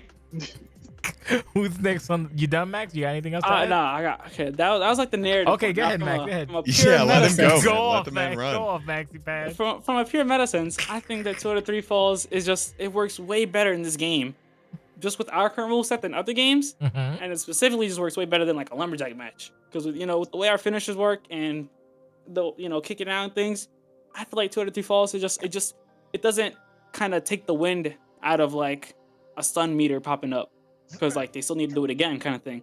So I think that just really aided the match as well, because it wasn't over, but it was we still got that. It was very clear marks of this person is in the lead. Cass had 1 fall on Quartz. That was a very decisive indicator. Cass is winning right now. And for Quartz to come back, it'd be exponentially harder. And I think, again, from a meta sense, that also just worked to elevate the match as well. I think that's everything. I forgot. I might say something after Jake, but Jake can go. That's good. It's I love your thoughts. Go ahead, Jake. It's your time now. I know you're ready to fucking unload. I have so many notes. Go ahead. Let's start at the top.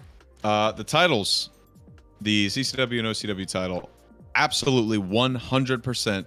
We cannot. We just, there's no way to merge them. There are two scenarios where there is one world title. OCW goes to one console, which would alienate a huge chunk of our player base, whichever way you go. Or B, they do cross-platform, which I don't see anytime in the future. Thanks. I am also a fan of 2 world titles. We've had it for most of our lives, and growing up with WWE, the brand split, all that good stuff. Even if not the brand split, WCW, WWE, there are multiple world champions, and it's a reasonable explanation that we have. And I'm actually a big fan of the CCW OCW dynamic, because that adds to the rich tapestry of history of OCW that we have. The fact that we absorbed basically another company and are still carrying its rich history in the CCW title. And it's another big reason why I take the CCW title as seriously as I do the OCW title. There is no scenario where I consider one of the two greater than the other. So that is my comment on the double titles. And look at my notes because I've been typing throughout. I love it. Good. I'm glad. To go back through the dominant thing about, you know, one of my least favorite deals is when people come in the chat or they post like, and I'll just say it straight up. Say it.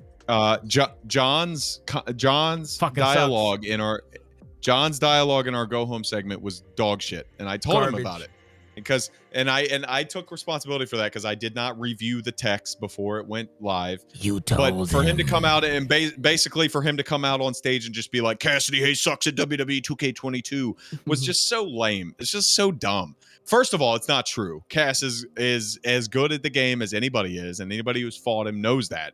But two, like, to try and undercut an in-universe storyline by incorporating video game mechanics is just fucking ridiculous. It's stupid.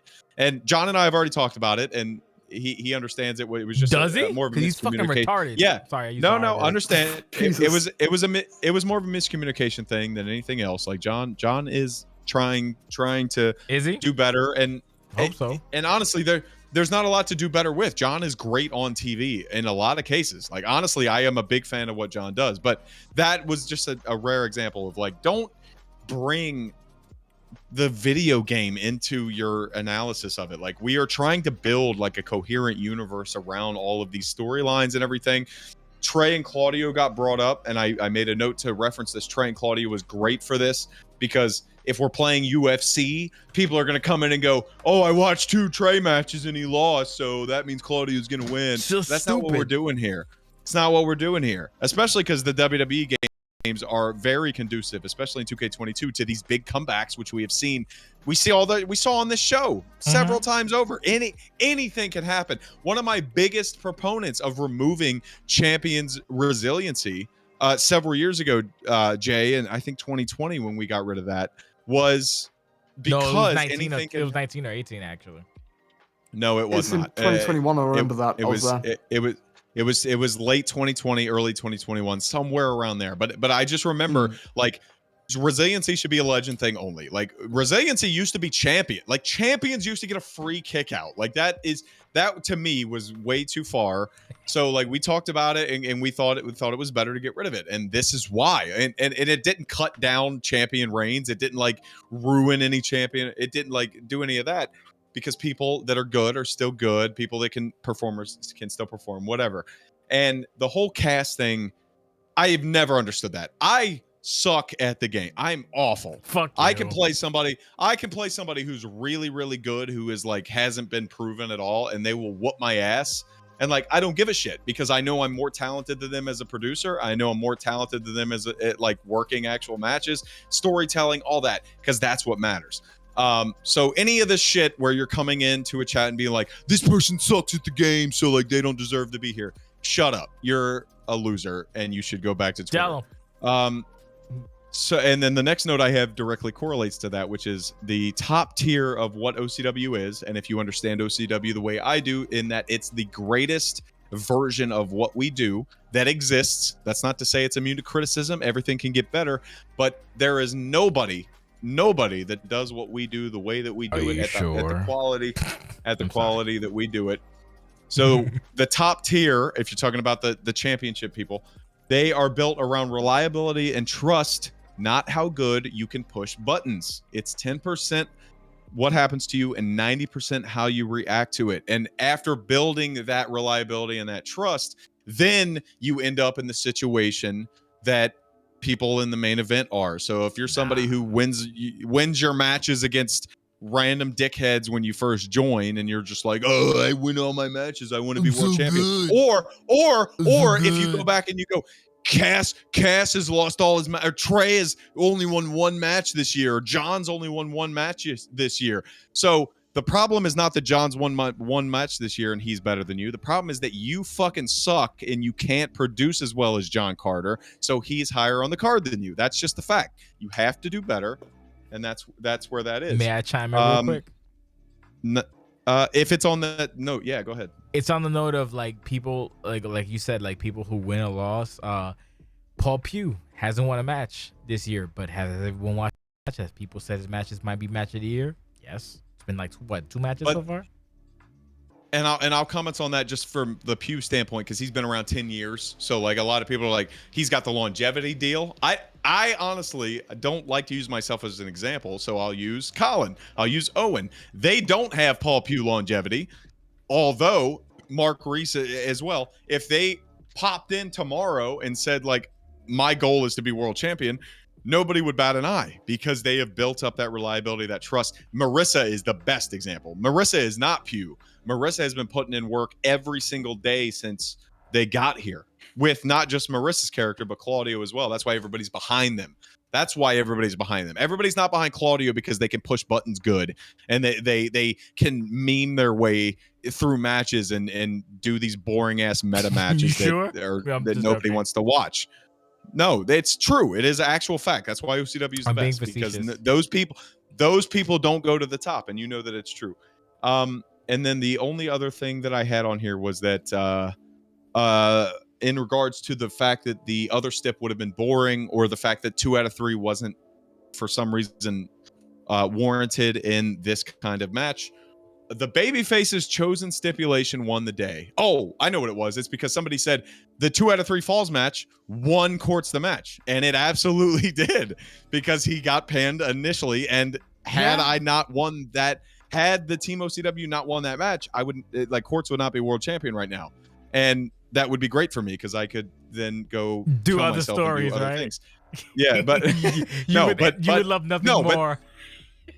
I would not actually, because having the world championship in itself is an opportunity to do a ton of cool stories. You sure? But that's what it was. Like, yeah, but that's what it was. Like the idea when you're watching the match and you see Courts get pinned first, and you go like, oh shit, if his team had not won that go home show match, this would be over and Cass would be champion, and this match would not be the main event, and Colin and H2O would be the main event, and like so many things change. And the fact that things have actual ramifications and meaning, like that main event that we had, that we said these are the stakes and they are big stakes, and then the match happened and they finished in a real PvP fashion, and those stakes actually heavily affected the dynamic of the pay-per-view that we just watched. That's an important thing. That's a big deal to me.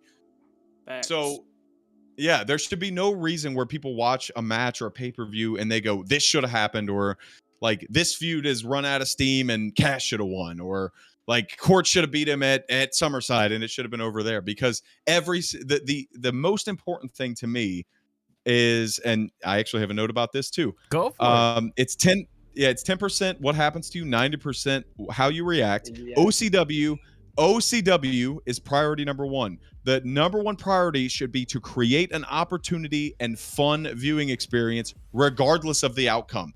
I think that's why I love this clash so much, because regardless, you can swap every single match here in terms of winner, and going forward on the next Riot that happened, there are endless amount of opportunities for everyone involved, the winners and the losers, and I think that's a huge victory. There's no pigeonholing. You know, the Goldberg Bray Wyatt match, you're like, there's only one correct winner here, and then they pick the wrong one, right? We don't have that problem in OCW. We can react and change and do fun stuff across the board, and that is the most important priority here. So whether Cass and I fight again at Anniversary, or whether I hand the title away and put a bullet in my brain, or whether I fight Colin if he turns heel, or whether I fight Maxx because he turns into a 7-foot giant, it doesn't matter, because Clash itself gave us all of these opportunities to put forward. In terms of the match itself, I had a shit ton of fun. Like, Cass is just super fun to fight. Fuck Cass. Don't put him over. I'll admit it. I'll admittedly tell you right now, H2O, not as fun to fight. Infinitely as fun to work with, because he's always up for anything. Like he's very, very caring with the stories and everything. He just doesn't have the same feel for the game as Cass or Nate or Hugh.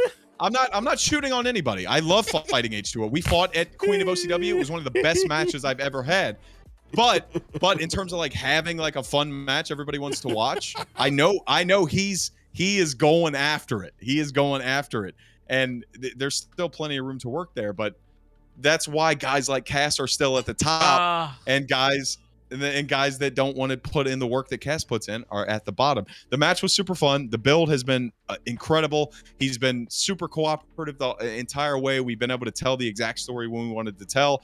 Quartz and Cassidy Hayes have had infinite amount of storytelling going back, and I did put that clip in of Ijitsu Quartz and Cassidy and Papa Cass back when they were in TTT. I saw that. Right That was before. great. If you Right go back before and watch finish, that, yep. right before were it together. transitions to the Ugh. finish, they look at each other Yes. like knowingly, and the only reason You're that I not did slick. that is because I didn't have a.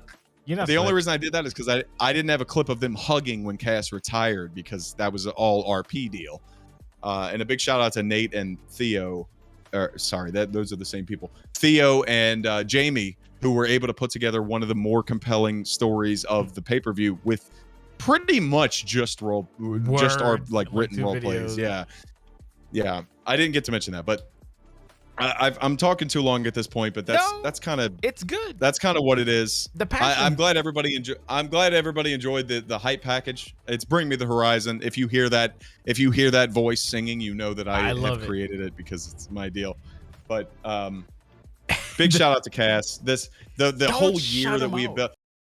I love pro wrestling, and being able to build these stories that don't just last for 1 month or one pay-per-view is so Yeah, fun. no, Like it's we good.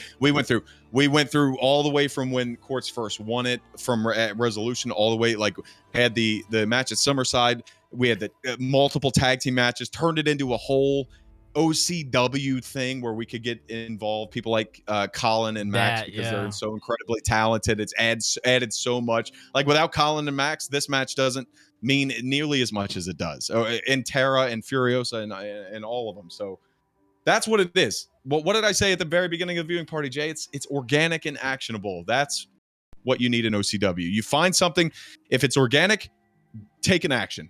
Organic and actionable. Those are the two things that you need to focus on in OCW. And if you just keep doing stuff, like, eventually you'll get to the top. You don't have to be good at the game. I know that for a fact, because I fucking stink. He's okay. Did we miss anybody else? Did we miss anybody or no? Everybody. Jake was last. Yeah, Jake was last. Yeah, no. I agree with most of his sentiments, but the first disagreement is fuck Cass. That's first and foremost, fuck Cass for life. Yeah, no. It's basically, it really boils down to what you want to do. Basically, like, as long as you have an idea and it's not stupid, people will help facilitate your fucking wacky idea. And it really has been a fucking weird ride. I'm low-key waiting for like a weird Maxx Cass YEAN heel turn, but I don't think it's happening. It's kind of strange. Like, I don't know, like, there's so many like little variables and shit, but it's been an interesting story. It just kind of propped up out of nowhere. And again, fuck Cass, for life. Fuck him. I hate him. His face. He's stupid. He's annoying. I agree with that. Fuck Cass. If he left tomorrow, I would celebrate. I just like the fact that you said that Cass used to work with than H2O, which popped me huge. Well, you didn't say that, but I know what you meant. It's funny. Fuck Mike. No, I love. Fuck H2O. I'll never compliment. So isn't it funny though? Isn't a Code Red H2O such different than Cass YEAN H2O? Isn't it like a stark contrastic difference? It's very different. Remember, I don't know if the people here listening, or maybe the people here in the chat, remember that when H2O was just like do a flippy move and die and get fucked over. Yes. As That's what I opposed to mean. now where he's a fucking monster.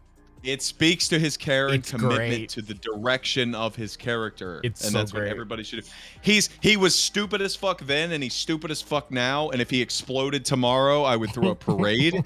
But you cannot fail to compliment him for caring for the direction of his character. Yeah, definitely. Nobody can take that away from him. So the And not bonus just on for him. his character, but everyone else. Yeah, the bonus on Everybody him, else. That's very important. Thank you, Gino. So the bonus on him is that people give me bullshit, like, it's sorry, I'm gonna shoot a little bit, but or whatever it's called. People like using excuses for their shortcomings. This is somebody who has like fucking 4 kids and a fucking full-time truck driving job who still manages to do what he has to do. So when someone comes to me and says, "Oh, I couldn't do my match because I forgot," or because blah blah blah blah blah, it's like, suck a dick. That I don't say that to them, but it's like in my head, like, "Oh, fuck yourself." Like, come on, bro. You do or you don't. If you don't, it's fine, but don't fucking waste my time. So that's why I always appreciate H2O for his fucking, he gets it done. The regardless of his schedule, regardless of his obligations, he gets the shit done for the hobby. And in some cases, yeah, it's important. Get your shit done. Don't be a dick. Don't fucking waste people's time. Some people like to waste time. He doesn't. So I appreciate him for that. I appreciate Course for this. As much as he wants to fucking bury himself by being a fucking loser when he's not, it's great. Cass, I have no idea what's happening what's happening in the future. Cassianity, it's weird. It just kind of came up out of nowhere and it's been a thing. For better or worse, depending on who you fucking ask. I'll be honest, it's been entertaining as fuck to me. And that's just my opinion. I could be wrong, but I don't give a fuck because most people out here are fucking dumb. But yeah, so we're wrapping it up. We're just we're right under 3 hours, so I guess we did it again. God damn it. Never fucking fails. This is the last podcast you ever had me on. Fuck you. Don't say that. That's rude. Yeah, well, there'll be others. Hopefully they'll be shorter, but either way, we're wrapping it up. Any closing thoughts on the last pay-per-view of 2022? We'll do Colin, Max, Gene, then Jake. Go ahead, Colin. Yeah, overall fantastic show and absolutely insane things happening and a great way to end the year. Beautiful and eloquent and succinct. Max. I'm gonna say we have a really good problem to have. Right? What's a good problem to have? So Couldn't agree more. I did the numbers right. So 6 out of 9 matches have video packages. Yeah. And I'm looking at those 3 and I'm like, damn, they really like. Imagine if they had them, it would have been amazing. Imagine if they had what you said had them. A video package. The video package. Yeah. The other ones Like that the 3 didn't. that didn't. Yeah. Okay. That would have been amazing. But yeah, I think the builds and the in-ring action was a very good show all around. Gino. All right. First of all, before I say the show in general, Jake, you are a treat. I love you. Kiss me, you beautiful man. Goddamn. And Don't threaten me with a good why time. does he get all the fucking love? God, what? I'm sorry. Go ahead, Gino. because I love Hey, let- working with Jake, let- and I love you too, Jake. I Let love you them too. finish. Let them finish. Sorry. Jay. Oh my God, Jake, euphoria moment. But I am honored that I finally, got my big moment. I guess it feels like for me, we all put in a ton of work leading up to this. I know I'm friends with everybody here. I'd like to think, except Jay, because he's my boss, so I can't say we're friends. But it's been nice to see how hard we've all been working, and it all pays off like this. And that goes to everybody that's not on the podcast with us too. Y'all all put in a ton of effort, and it's great to see that. The worst problem we had, in my opinion, was one match going maybe 2 minutes too long. Good About problem 5, to but have. still, there's worse problems to have. Yeah, Colin, if you haven't gone already, or whoever's next. Oh shit! I think it's Max and Colin. Yeah, no, Wait, well, I we already did said Max something. already. Yeah, we did Colin. I'm sorry. It's Jake. It's Jake next, isn't it? Oh Jesus Christ, Jake, go Oh. ahead. Everybody go. Or did I? No, I mean I didn't give any final So words, you but can I give feel your like final I've words. talked You enough. can I feel- get final yeah, I words. You feel like- deserve it. I know. I Everybody feel like I loves talk you. enough as it is. You Everybody hear loves my, you. you hear my stupid voice on all the I love matches your stupid anyway. voice, but everybody loves you and they hate me. Go ahead. Let me see. How do I recap? You're not special if you just joined OCW. It's been going for 20 years. If you think you're special, you're a Jesus loser. Christ. Work hard to do better. If you want to apply, I am more than happy to orient you and help you out. Oh my god. Anybody, every single person in this call actually can attest to that because I oriented every one of them. And But why are you mad, bro? I love Why are you you, mad? Jake. You sound mad, bro. I orientated Jake. no, to be I don't. fair. I don't want to be loved. I just want people to make OCW as good as it is. And this pay per view, like Good. resolution 16. The Clash 2022 was better than Summerside. I'll say that. You said, And Summerside was awesome. Yeah, and Summerside was awesome. The only pay per view that made me feel this way prior to this was Resolution 16, and that's not really fair because it was a 2-night event with 16 matches, and Jay was on it, and like we had a whole 2 weddings like crazy. wedding. I just hope that going forward, I'm able to bottle any irritation or anger that I have to continue to experience It's this amazing. amazing community of people that you have put together, Jay. It's never any less fun. I make shitty jokes all the time, but it's never any less fun. Every single time I get to nerd out and talk about it on the podcast, anytime I get to nerd out on viewing party or scream on commentary, and my voice was shot on Wednesday when we finished. We did six matches in a row so that I could render everything on Thursday. Yeah, and did. my real life and my real job are really torpedoing right now. So having an area and an opportunity where I can just relax and chill and drink lots of tequila and have good times with good people is great. So thank you, Jay, and everybody else. I mean, that's fantastic. I agree with you. I just don't like everybody likes you. Nobody gives a fuck about me, but whatever. It's not true. It's not true. Don't you worry. It's fine. No, I like Jay. He's okay. He's okay. You see a dad. Jay's all right. He's all right. Motherfuckers really think like he's number fucking 2. He's like number 4. No, he's number 4. No, everybody knows. No, everybody knows. They don't. Everybody. They don't. They do. You yell. Who the fuck said it? Somebody said it. You yell. You. Jay. Somebody said. Somebody was like, "Oh man, the fucking Jake left. It'll be fucking." No, motherfucker, like he's number 4 on the goddamn list. That was 3 years. That was 3 years ago. Pew said that, and you're still, you're still hanging on to that it. Was I love you so much, but that was. But like, it's not true. But it's not true. It's fine. I'm Who hurt cares? because nobody cares about me. You don't need to be here. That's not true at all. Everybody knows where. Everybody knows where the top dog lives, and you should consider it a situation where nobody wants to bother the guy who does to you. Nobody. Not me. That's well, what who I'm saying. cares? Well, he knows if he spoiled it to you, you'd be like, why are you spoiling your matches? Why are you talking to me? I have infinite amount of work to do. They're telling you what match they're doing, not me. Who gives a shit? They know you have they know you have so much more important shit to do than I do. So that's where it is. You're the mom of us. I'm the fucking abusive dad. You're the gears that make this You're the gears that make this bullshit turn. That's what it is. They don't want to disrupt that. That's all it is. They don't fucking appreciate me. I'm sorry. I'm fucking around. I'm kidding. So yes. So this has been the Clash 2022. We hope you enjoyed the podcast. Fuck you, Cass. Even though you're accurate, but fuck you. This has been Clash 2022. We will see you. I think what is it? 2 weeks? 28th? That's 2 weeks, right? I don't know. No, can you tell us? Because nobody knows what the break is. When are we coming back? When's the next show? Tell us. So the next show is the Ambition, right? Honestly, I did not plan. Other than that, I mean regular main roster TV. I literally have not planned that far ahead because I'm fucking so exhausted. So the next show we have is the 28th, which is Ambition. Whether that happen, because Dan's like, oh, I'll fucking do it. How to do it? I'm like, all right, great, cool. Like, do you know that I'm not holding your hand on anything? So we'll see what happens with that.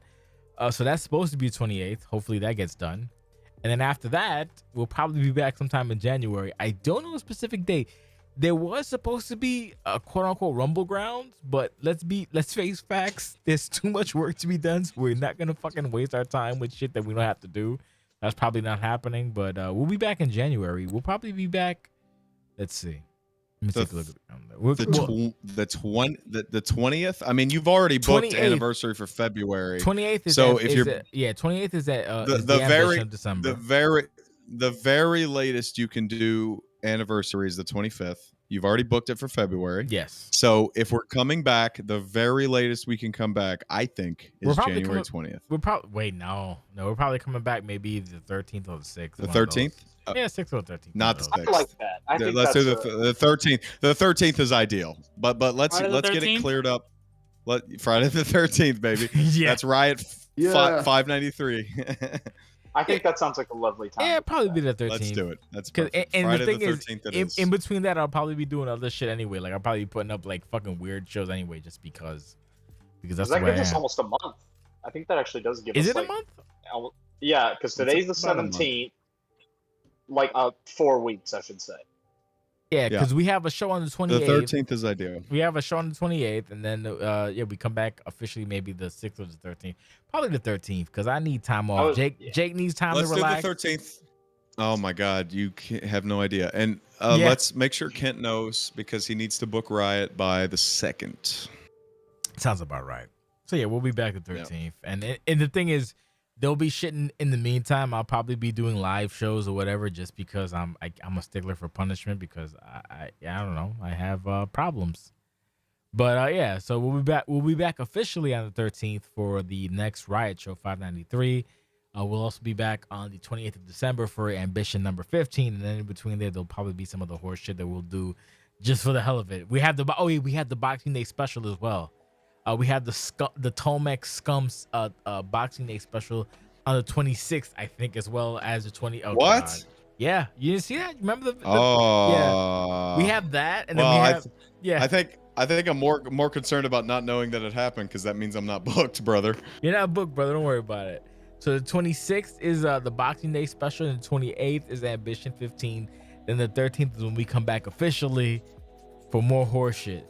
So that being said, my name is JCS. This was Jean. This was Colin Locke. This was Maxx Edwards. This was Jake the Snake. Jake the Steak, rather, not the Snake. The Steak Allen. Yeah. And my name is JCS, and we're OCWFED. This has been 3 hours and change of the post-show podcast. Listen to the whole thing because it's good information for a hobby that we care about, we're passionate about, we love it. Thank you so much. God bless and have a wonderful night.